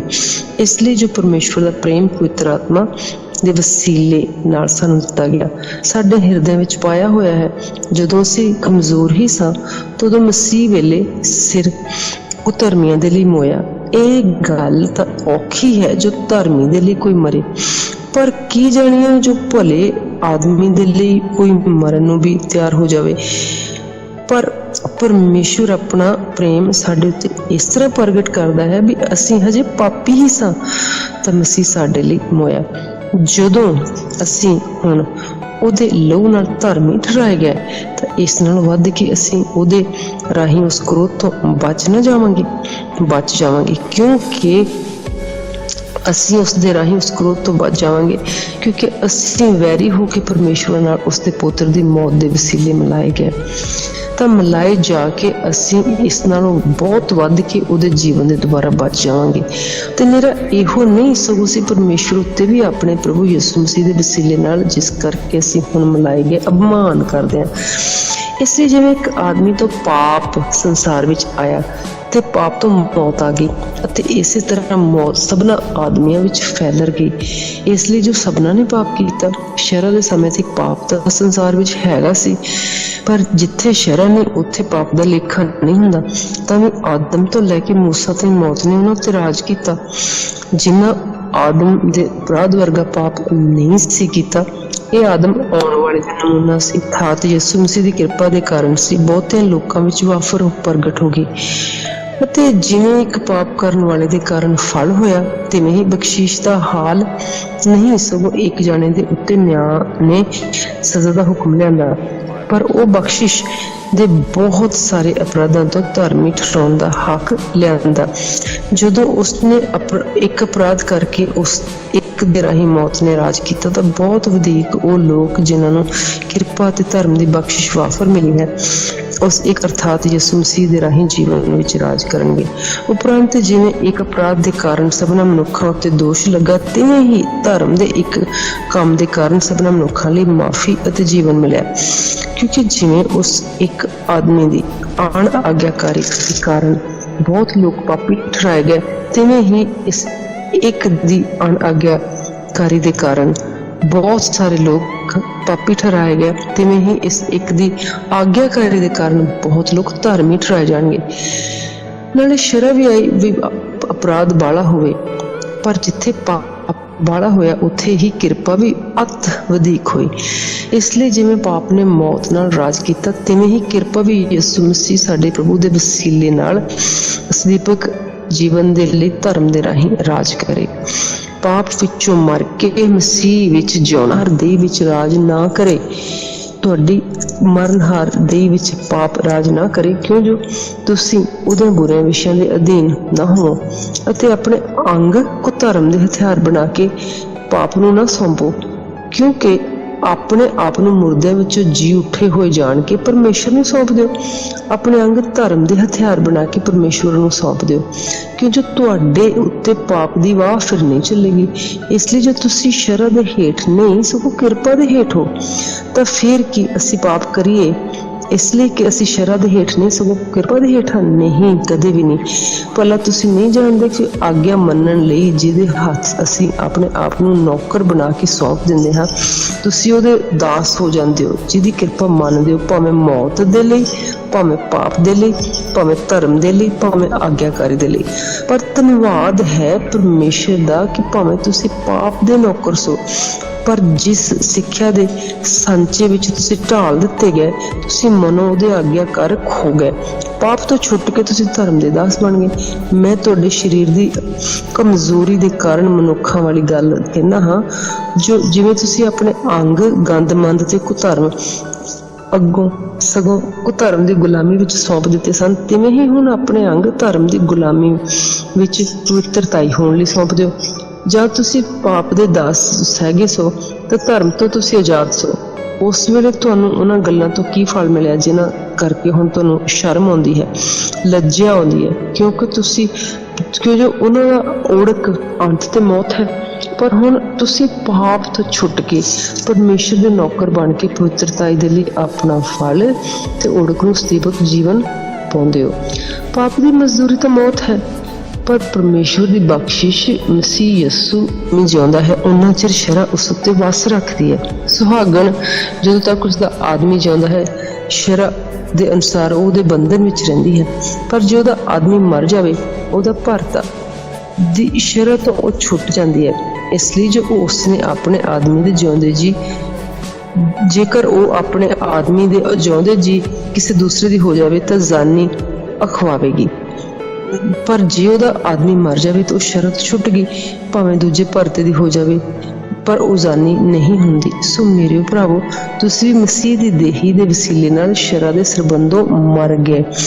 ਹੁਣ ਤੁਸੀਂ ਦੂਜੇ ਦੇ ਹੋ ਜਾਓ, ਅਰਥਾਤ ਉਹਦੇ ਜਿਹੜਾ ਮੁਰਦਿਆਂ ਵਿੱਚੋਂ ਜਵਾਲਿਆ ਗਿਆ, ਤਾਂ ਜੋ ਅਸੀਂ ਪਰਮੇਸ਼ਰ ਦੇ ਲਈ ਫਲ ਦਈਏ, ਅਸੀਂ ਫਲਦਾਇਕ ਹੋਈਏ। ਅਸੀਂ ਸਰੀਰਕ ਸਾਹ ਤੇ ਤਦ ਪਾਪਾਂ ਦੀਆਂ ਕਾਮਨਾਵਾਂ ਜੋ ਸ਼ਰ੍ਹਾ ਦੇ ਕਾਰਨ ਸਨ, ਸਾਡੇ ਅੰਗਾਂ ਵਿੱਚ ਪ੍ਰੇਰਨਾ ਕਰਦੀਆਂ ਸਨ ਵੀ ਅਸੀਂ ਮੌਤ ਦੇ ਲਈ ਫਲ ਦਈਏ, ਪਰ ਅਸੀਂ ਉਹਦੇ ਵੱਲੋਂ ਮਰ ਕੇ ਜਿਹਦੇ ਵਿੱਚ ਬੰਨੇ ਹੋਏ ਸਾਂ ਸ਼ਰ੍ਹਾ ਤੋਂ ਹੁਣ ਛੁੱਟ ਗਏ ਹਾਂ, ਜਿਸ ਕਰਕੇ ਅਸੀਂ ਆਤਮਾ ਦੀ ਨਵੀਂ ਰੀਤ ਉੱਤੇ ਚੱਲਣਾ, ਨਾ ਕਿ ਲਿਖਤ ਦੀ ਪੁਰਾਣੀ ਰੀਤ ਉੱਤੇ ਸੇਵਾ ਕਰਦੇ ਹਾਂ। ਬਸ ਅਸੀਂ ਕੀ ਜਾਣੀਏ ਕਿ ਸ਼ਰ੍ਹਾ ਪਾਪ ਹੈ? ਕਦੇ ਨਹੀਂ। ਸਗੋਂ ਸ਼ਰ੍ਹਾ ਤੋਂ ਬਿਨਾਂ ਮੈਂ ਪਾਪ ਨੂੰ ਨਹੀਂ ਪਛਾਣਦਾ। ਕਿਉਂ ਜੇ ਸ਼ਰ੍ਹਾ ਨਾ ਕਹਿੰਦੀ ਵੀ ਲੋਭ ਨਾ ਕਰ ਤਾਂ ਮੈਂ ਲੋਭ ਨੂੰ ਨਾ ਜਾਣਦਾ। ਪਰ ਪਾਪ ਨੇ ਦਾਅ ਪਾ ਕੇ ਹੁਕਮਨਾਮੇ ਦੇ ਕਾਰਨ ਮੇਰੇ ਵਿੱਚ ਹਰ ਪ੍ਰਕਾਰ ਦਾ ਲੋਭ ਪੈਦਾ ਕੀਤਾ। ਕਿਉਂ ਜੋ ਪਾਪ ਮੁਰਦਾ ਹੈ। ਅਤੇ ਵੇਖੋ, ਮੈਂ ਅੱਗੇ ਸ਼ਰ੍ਹਾ ਦੇ ਬਾਝੋਂ ਜਿਉਂਦਾ ਸਾਂ, ਪਰ ਜਦੋਂ ਹੁਕਮਨਾਮਾ ਆਇਆ ਤਦ ਪਾਪ ਵੀ ਜੀ ਪਿਆ ਤੇ ਮੈਂ ਮਰ ਗਿਆ। ਅਤੇ ਉਹ ਹੁਕਮਨਾਮਾ ਜਿਹੜਾ ਜੀਵਨ ਦੇ ਲਈ ਸੀ, ਉਹ ਮੇਰੇ ਲਈ ਮੌਤ ਦਾ ਕਾਰਨ ਵਿਖਾਈ ਦਿੱਤਾ। ਕਿਉਂਕਿ ਪਾਪ ਨੇ ਦਾਅ ਪਾ ਕੇ ਹੁਕਮਨਾਮੇ ਦੇ ਰਾਹੀਂ ਮੈਨੂੰ ਧੋਖਾ ਦਿੱਤਾ। ਉਹਦੇ ਵਸੀਲੇ ਮੈਨੂੰ ਮਾਰ ਸੁੱਟਿਆ। ਸੋ ਸ਼ਰ੍ਹਾ ਪਵਿੱਤਰ ਹੈ ਤੇ ਹੁਕਮਨਾਮਾ ਪਵਿੱਤਰ ਹੈ ਤੇ ਜਸਾਰ ਤੇ ਚੰਗਾ ਹੈ। ਹੁਣ ਜਿਹੜਾ ਚੰਗਾ ਸੀ ਕਿ ਉਹ ਮੇਰੇ ਲਈ ਮੌਤ ਹੋਇਆ? ਕਦੇ ਨਹੀਂ। ਪਰ ਪਾਪ ਨੇ ਵੀ ਉਹਨੂੰ ਪਾਪ ਹੀ ਮਾਲੂਮ ਹੋਵੇ ਮੇਰੇ ਲਈ ਚੰਗੀ ਗੱਲ ਦੇ ਵਸੀਲੇ ਨਾਲ ਮੌਤ ਨੂੰ ਪੈਦਾ ਕੀਤਾ। ਤਾਂ ਹੁਕਮਨਾਮੇ ਦੇ ਕਾਰਨ ਪਾਪ ਅਤ ਬੁਰਾ ਠਹਿਰਿਆ। ਅਸੀਂ ਜਾਣਦੇ ਹਾਂ ਜੋ ਸਾਰਾ ਆਤਮਿਕ ਹੈ, ਪਰ ਮੈਂ ਸਰੀਰਕ ਅਤੇ ਪਾਪ ਦੇ ਹੱਥ ਵਿਕਿਆ ਹੋਇਆ ਹਾਂ। ਮੈਂ ਨਹੀਂ ਜਾਣਦਾ ਕੀ ਕਰਾਂ, ਕਿਉਂ ਜੋ ਉਹ ਨਹੀਂ ਕਰਦਾ ਮੈਂ ਜੋ ਚਾਹੁੰਦਾ, ਸਗੋਂ ਉਹ ਕਰਦਾ ਜਿਸ ਤੋਂ ਮੈਨੂੰ ਘਿਰਣਾ ਆਉਂਦੀ ਹੈ। ਪਰ ਜੇ ਮੈਂ ਉਹ ਕਰਦਾ ਜੋ ਮੈਂ ਨਹੀਂ ਚਾਹੁੰਦਾ ਤਾਂ ਮੈਂ ਸ਼ਰ੍ਹਾ ਨੂੰ ਮੰਨ ਲੈਂਦਾ, ਪਰ ਕਿਉਂ ਚੰਗੀ ਹੈ। ਪਰ ਹੁਣ ਮੈਂ ਤਾਂ ਉਹਦੇ ਕਰਨ ਵਾਲਾ ਨਹੀਂ, ਸਗੋਂ ਪਾਪ ਹੈ ਜਿਹੜਾ ਮੇਰੇ ਵਿੱਚ ਵਸਦਾ ਹੈ। ਮੈਂ ਜਾਣਦਾ ਹਾਂ ਵੀ ਮੇਰੇ ਅੰਦਰ ਅਰਥਾਤ ਮੇਰੇ ਸਰੀਰ ਦੇ ਅੰਦਰ ਕੋਈ ਭਲੀ ਗੱਲ ਨਹੀਂ। ਇਰਾਦਾ ਕਰਨ ਤਾਂ ਮੇਰੇ ਅੰਦਰ ਹੈ, ਪਰ ਭਲਾ ਕਰਨਾ ਨਹੀਂ। ਜਿਹੜੀ ਭਲਾਈ ਮੈਂ ਕਰਨਾ ਚਾਹੁੰਦਾ ਹਾਂ ਮੈਂ ਨਹੀਂ ਕਰਦਾ, ਜਿਹੜੀ ਬੁਰਾਈ ਮੈਂ ਨਹੀਂ ਕਰਨਾ ਚਾਹੁੰਦਾ ਹੋ ਜਾਂਦੀ ਹੈ, ਮੈਂ ਉਹੀ ਕਰਦਾ। ਪਰ ਜੇ ਮੈਂ ਉਹ ਕੰਮ ਕਰਦਾ ਜਿਹੜਾ ਮੈਂ ਨਹੀਂ ਚਾਹੁੰਦਾ ਤਾਂ ਕਰਨ ਵਾਲਾ ਮੈਂ ਨਹੀਂ, ਤੇ ਇਹ ਪਾਪ ਹੈ ਕਿ ਮੇਰੇ ਅੰਦਰ ਵਸਦਾ ਹੈ। ਸੋ ਮੈਂ ਇਹ ਕਾਨੂੰਨ ਲਿਖਦਾ, ਜਦ ਮੈਂ ਭਲਾਈ ਕਰਨਾ ਚਾਹੁੰਦਾ ਹਾਂ ਤੇ ਬੁਰਾਈ ਹਾਜ਼ਰ ਹੋ ਜਾਂਦੀ ਹੈ ਤਾਂ ਮੈਂ ਅੰਦਰਲੇ ਆਤਮਾ ਅਨੁਸਾਰ ਪਰਮੇਸ਼ਰ ਦੇ ਕਾਨੂੰਨ ਵਿੱਚ ਆਨੰਦ ਹੁੰਦਾ। ਪਰ ਮੈਂ ਆਪਣੇ ਅੰਗਾਂ ਵਿੱਚ ਇੱਕ ਹੋਰ ਕਾਨੂੰਨ ਲਿਖਦਾ ਹਾਂ ਜੋ ਮੇਰੇ ਬੁੱਧ ਦੇ ਕਾਨੂੰਨ ਨਾਲ ਲੜਦਾ ਹੈ। ਮਨ ਬੁਰੇ ਭਾਗਾਂ ਵਾਲਾ ਆਦਮੀ ਹੈ। ਕੌਣ ਮੈਨੂੰ ਇਸ ਮੌਤ ਦੇ ਸਰੀਰ ਤੋਂ ਛੁਡਾਵੇਗਾ? ਮਸੀਹ ਸਾਡੇ ਪ੍ਰਭੂ ਦੇ ਵਸੀਲੇ ਪਰਮੇਸ਼ਰ ਦਾ ਧੰਨਵਾਦ ਹੋਵੇ। ਸੋ ਮੈਂ ਆਪ ਅਕਲ ਨਾਲ ਪਰਮੇਸ਼ਰ ਦੇ ਕਾਨੂੰਨ ਦੀ ਗੁਲਾਮੀ ਕਰਦਾ, ਪਰ ਸਰੀਰ ਦੇ ਪਾਪ ਦੇ ਕਾਨੂੰਨ ਦੀ। ਪਵਿੱਤਰ ਆਤਮਿਕ ਜੀਵਨ ਚੈਪਟਰ 8। ਸੋ ਹੁਣ ਉਹਨਾਂ ਲਈ ਜਿਹੜੇ ਮਸੀਹ ਯਿਸੂ ਵਿੱਚ ਹਨ ਸਦਾ ਹੁਕਮ ਨਹੀਂ, ਕਿਉਂਕਿ ਜੀਵਨ ਦੀ ਆਤਮਾ ਦੀ ਸ਼ਰ੍ਹਾ ਨੇ ਮਸੀਹ ਯਿਸੂ ਵਿੱਚ ਮੈਨੂੰ ਪਾਪ ਅਤੇ ਮੌਤ ਦੀ ਸ਼ਰ੍ਹਾ ਤੋਂ ਛੁਡਾ ਦਿੱਤਾ। ਸੋ ਸ਼ਰ੍ਹਾ ਤੋਂ ਨਾ ਹੋ ਸਕਿਆ ਇਸ ਕਰਕੇ ਸਰੀਰ ਦੇ ਕਾਰਨ ਹਟਾਉਣੇ ਸੀ। ਪਰਮੇਸ਼ਰ ਨੇ ਆਪਣਾ ਪੁੱਤਰ ਪਾਪ ਦੇ ਲਈ ਪਾਪੀ ਸਰੀਰ ਦੇ ਰੂਪ ਵਿੱਚ ਘੱਲ ਕੇ ਸਰੀਰ ਵਿੱਚ ਹੀ ਪਾਪ ਤੇ ਸਜ਼ਾ ਦਾ ਹੁਕਮ ਦੇ ਦਿੱਤਾ। ਇਸ ਲਈ ਜੋ ਸਾਡੇ ਦੇ ਨਹੀਂ ਸਿਰਫ ਆਤਮਾ ਦੇ ਹਿਸਾਬ ਚੱਲਦੇ ਆ, ਸ਼ਰ੍ਹਾ ਦਾ ਅਹਿਸਾਸ ਪੂਰਾ ਹੋਵੇ। ਜਿਹੜੇ ਸਰੀਰਕ ਹਨ ਉਹ ਸਰੀਰ ਦੀਆਂ ਵਸਾਂ ਉੱਤੇ, ਪਰ ਜਿਹੜੇ ਆਤਮਿਕ ਹਨ ਉਹ ਆਤਮਾ ਦੀਆਂ ਵਸਾਂ ਉੱਤੇ ਮਨ ਲਾਉਂਦੇ ਹਨ। ਕਿਉਂਕਿ ਸਰੀਰਕ ਮਨੁੱਖ ਦਾ ਮੌਤ ਹੈ ਅਤੇ ਆਤਮਿਕ ਮਨੁੱਖ ਦਾ ਜੀਵਨ ਹੈ। ਇਸ ਲਈ ਜੋ ਸਰੀਰਕ ਇੱਛਾ ਪਰਮੇਸ਼ਰ ਨਾਲ ਵੈਰ ਹੈ ਕਿ ਉਹ ਪਰਮੇਸ਼ਰ ਦੀ ਸ਼ਰਨ ਦੇ ਅਧੀਨ ਨਹੀਂ ਤੇ ਨਾ ਹੀ ਹੋ ਸਕਦੀ ਹੈ। ਜਿਹੜੇ ਸਰੀਰ ਹਨ ਉਹ ਪਰਮੇਸ਼ਰ ਨੂੰ ਪਸੰਦ ਨਹੀਂ ਕਰ ਸਕਦੇ। ਪਰ ਤੁਸੀਂ ਸਰੀਰਕ ਨਹੀਂ ਸਗੋਂ ਆਤਮਿਕ ਹੋ, ਪਰ ਤਦ ਪਰਮੇਸ਼ਰ ਦਾ ਆਤਮਾ ਤੁਹਾਡੇ ਵਿੱਚ ਵਸਦਾ ਹੋਵੇ। ਪਰ ਜਿਹਦੇ ਵਿੱਚ ਮਸੀਹ ਦਾ ਆਤਮਾ ਨਹੀਂ ਹੈ ਉਹ ਉਹਦਾ ਨਹੀਂ ਹੈ। ਪਰ ਜੇ ਮਸੀਹ ਤੁਹਾਡੇ ਵਿੱਚ ਹੈ ਤਾਂ ਤੁਹਾਡੀ ਦੇਹ ਪਾਪ ਦੇ ਕਾਰਨ ਮਰ ਗਈ, ਕਿਉਂਕਿ ਆਤਮਾ ਧਰਮ ਦੇ ਕਾਰਨ ਜੀਵਤ ਹੈ। ਤਾਂ ਉਹਦਾ ਆਤਮਾ ਜਿਹਨੇ ਯਿਸੂ ਨੂੰ ਮੁਰਦਿਆਂ ਵਿੱਚ ਜਵਾਲਿਆ ਤੁਹਾਡੇ ਵਿੱਚ ਵਸਦਾ ਹੈ। ਤੇ ਜਿਹਨੇ ਮਸੀਹ ਯਿਸੂ ਨੂੰ ਮੁਰਦਿਆਂ ਵਿੱਚ ਜਵਾਲਿਆ ਉਹ ਆਤਮਾ ਦੇ ਵਸੀਲੇ ਨਾਲ ਜਿਹੜਾ ਤੁਹਾਡੇ ਅੰਦਰ ਵਸਦਾ ਤੁਹਾਡੇ ਮਰਨ ਹਰ ਗਈਆਂ ਨੂੰ ਵੀ ਬਚਾ ਲਵੇਗਾ। ਸੋ ਜੇ हे ਪ੍ਰਭੂ ਅਸੀਂ ਕਰਜ਼ਦਾਰ ਹਾਂ ਮਸੀਹ ਦੇ, ਅਸੀਂ ਕਰਜ਼ਦਾਰ ਹਾਂ ਪਰ ਸਰੀਰ ਦੇ ਨਹੀਂ, ਜੋ ਸਰੀਰ ਦੇ ਅਨੁਸਾਰ ਉਮਰ ਕੱਟੀਏ। ਜੇ ਸਰੀਰ ਦੇ ਅਨੁਸਾਰ ਉਮਰ ਕੱਟੋਗੇ ਤਾਂ ਤੁਹਾਨੂੰ ਮਰਨਾ ਪਵੇਗਾ, ਪਰ ਜੇ ਆਤਮਾ ਨਾਲ ਦੇਹੀ ਦੇ ਕਾਰਜਾਂ ਨੂੰ ਮਾਰੋ ਤੇ ਤੁਸੀਂ ਫਿਰ ਜੀਵੋਗੇ। ਜਿੰਨੇ ਪਰਮੇਸ਼ਰ ਦੇ ਆਤਮਾ ਦੀ ਅਗਵਾਈ ਨਾਲ ਚੱਲਦੇ ਹਨ ਉਹ ਪਰਮੇਸ਼ਰ ਦੇ ਪੁੱਤਰ ਧੀਆਂ ਹਨ। ਪਰ ਜੋ ਤੁਹਾਨੂੰ ਗੁਲਾਮੀ ਦਾ ਆਤਮਾ ਨਹੀਂ ਮਿਲਿਆ ਤੇ ਫਿਰ ਮੁੜ ਕੇ ਡਰੋ ਅਤੇ ਮੇਰੇ ਪਾਲਕ ਪੁੱਤਰ ਹੋਣ ਦਾ ਆਤਮਾ ਮਿਲਿਆ ਹੈ, ਜਿਸ ਕਰਕੇ ਅਸੀਂ ਅੱਬਾ ਤੇ ਪਿਤਾ ਕੈਸੇ ਪੁਕਾਰਦੇ ਹਾਂ। ਉਹ ਆਤਮਾ ਆਪ ਸਾਡੇ ਆਤਮਾ ਦੇ ਨਾਲ ਸਾਥੀ ਦਿੰਦਾ ਹੈ ਜੇ ਅਸੀਂ ਪਰਮੇਸ਼ਰ ਦੇ ਬਾਲਕ ਹਾਂ। ਅਤੇ ਬਾਲਕ ਹਾਂ ਤਾਂ ਅਧਿਕਾਰੀ ਵੀ ਹਾਂ, ਪਰਮੇਸ਼ਰ ਦੇ ਅਧਿਕਾਰੀ ਅਤੇ ਮਸੀਹ ਦੇ ਨਾਲ ਸਾਂਝੇ ਅਧਿਕਾਰੀ। ਪਰ ਤਦੇ ਵੀ ਅਸੀਂ ਉਹਦੇ ਨਾਲ ਦੁੱਖ ਵੀ ਭੋਗੀਏ, ਦੁੱਖ ਝੱਲੀਏ ਵੀ ਉਹਦੇ ਨਾਲ ਵਡਿਆਈ ਪਾਈਏ, ਵਡਿਆਈ ਜਾਈਏ। ਮੇਰੀ ਸਮਝ ਵਿੱਚ ਇੱਕ वर्तमान समय अजिके समय जो दुख ना उस प्रताप नाल जो साडे वन प्रकाश वाला है मचाउण दे योग नहीं। इस सृष्टि वड्डी इच्छा नाल परमेश्वर के पुत्रां दे प्रकाश पाउण नूं उड़ीकदी है, क्योंकि सृष्टि अनर्थ के अधीन की गई अपनी इच्छा नाल नहीं सगों अधीन करने वाले के कारण पर उम्मीद के साथ। इसलिए जो सृष्टि आप ही विनाश की गुलामी तो छुट के परमेश्वर के बालकों की वड्याई की आजादी में प्राप्त करे। असं जानते हैं कि सारी सृष्टि रल के हुण तक हौके भर गई है कि उन्हें कीड़ा लगे हुए हैं कि मेरी वही नहीं सगों असं आप भी जिन्होंने आत्मा का पहला फल मिले तो अपने आप से हौके भर गए तो पुत्र होंगे, अर्थात अपनी सेहत देखी जो निस्तारे की रीति देखा उम्मीद लालच बिठाए गए बचाए गए। हाँ, उम्मीद जी देखी गई वो उम्मीद नहीं रही, क्योंकि जी वस्तु कोई देखता है वही उम्मीद कानू करे, पर जी वस्तु असं नहीं देखिए वही उम्मीद रखी पर धीरज नाल वही उड़ीक कहते हैं। जिस तरह आत्मा भी साडी कमजोरी साडी मदद करता है कि जिस वक्त सानू प्रार्थना करनी चाहिए है असं नहीं जानते, पर आत्मा आप अकथ होके भर के अगली फर्श करता है कि हृदय का दर्शन वाला जानता है भी आत्मा की की मनसा है, क्योंकि जो वो परमेश्वर की इच्छा के अनुसार संतां दे फर्श करता है। असं जानते हैं कि जो परमेश्वर के नाल प्रेम रखते हैं सारिया चीज़ां रल के उन्होंने भला करदियां हैं, अर्थात उन्होंने जो परमेश्वर अकल वही मनसा इच्छा नाल सदे गए हैं मुताबिक अनुसार किए गए हैं। क्योंकि पहला भी जानिया सी उसने सराया सी कि उहदे पुत्र दे स्वरूप उत्ते बन के उन्होंने वो बहुत से भरावां विच देखा होवे अते उन्होंने जिन्हां नूं उहने अग्गों सराया सी उसने उन्होंने सद्या भी अते जिन्हां नूं उहने सद्या उन्होंने धार्मिक कराया, जिन्होंने उसने धार्मिक कराया उन्होंने वधाई भी दी। उपरंत फिर इन्हां गल्लां उत्ते की अज के जो परमेश्वर साडे वाले से कौन साडे विरोध होएगा वो कौन है जिस विरोध करेगा नहीं ही है जिहड़ा मर गया ते फिर मुर्दियां विचों जिवाया गया, जिहड़ा परमेश्वर सद्या बैठा है साडे लिए सिफारिश भी करदा है। कौन सानू मसीह दे प्रेम तो अड्ड करेगा?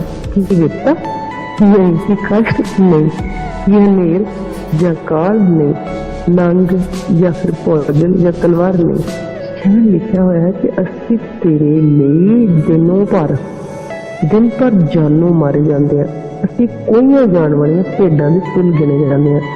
सगों इन सबना गलों द्वारा जिन्हें साडे नाल प्रेम किया असी हदों वध फतेह पाने हैं, क्योंकि मैनू प्रतीत है भी न मौत न जीवन न दूत न हुकूमत न वर्तमान अवस्था न होने वाली अवस्था न शक्तियां न उच्चाई न डूंघाई न कोई होर सृष्टि परमेश्वर उस प्रेम तो जो मसीह यीशु साडे प्रभु विच है सानू अड नहीं कर सकेगी। मैं मसीह विच सच कहना हाँ, झूठ नहीं कहना, ते मेरा अंतकरण पवित्र आत्मा विच मेरा गवाह है जो मैनू वड्डा सोग है ते मेरा मन सदा दुखी रहंदा है। मैं चाहुंदा सां भी अपने भरावां दे लई जिहड़े शरीर दे कारण मेरे अंग साख हन आपे मसीह वल्लों शराबी हुंदा।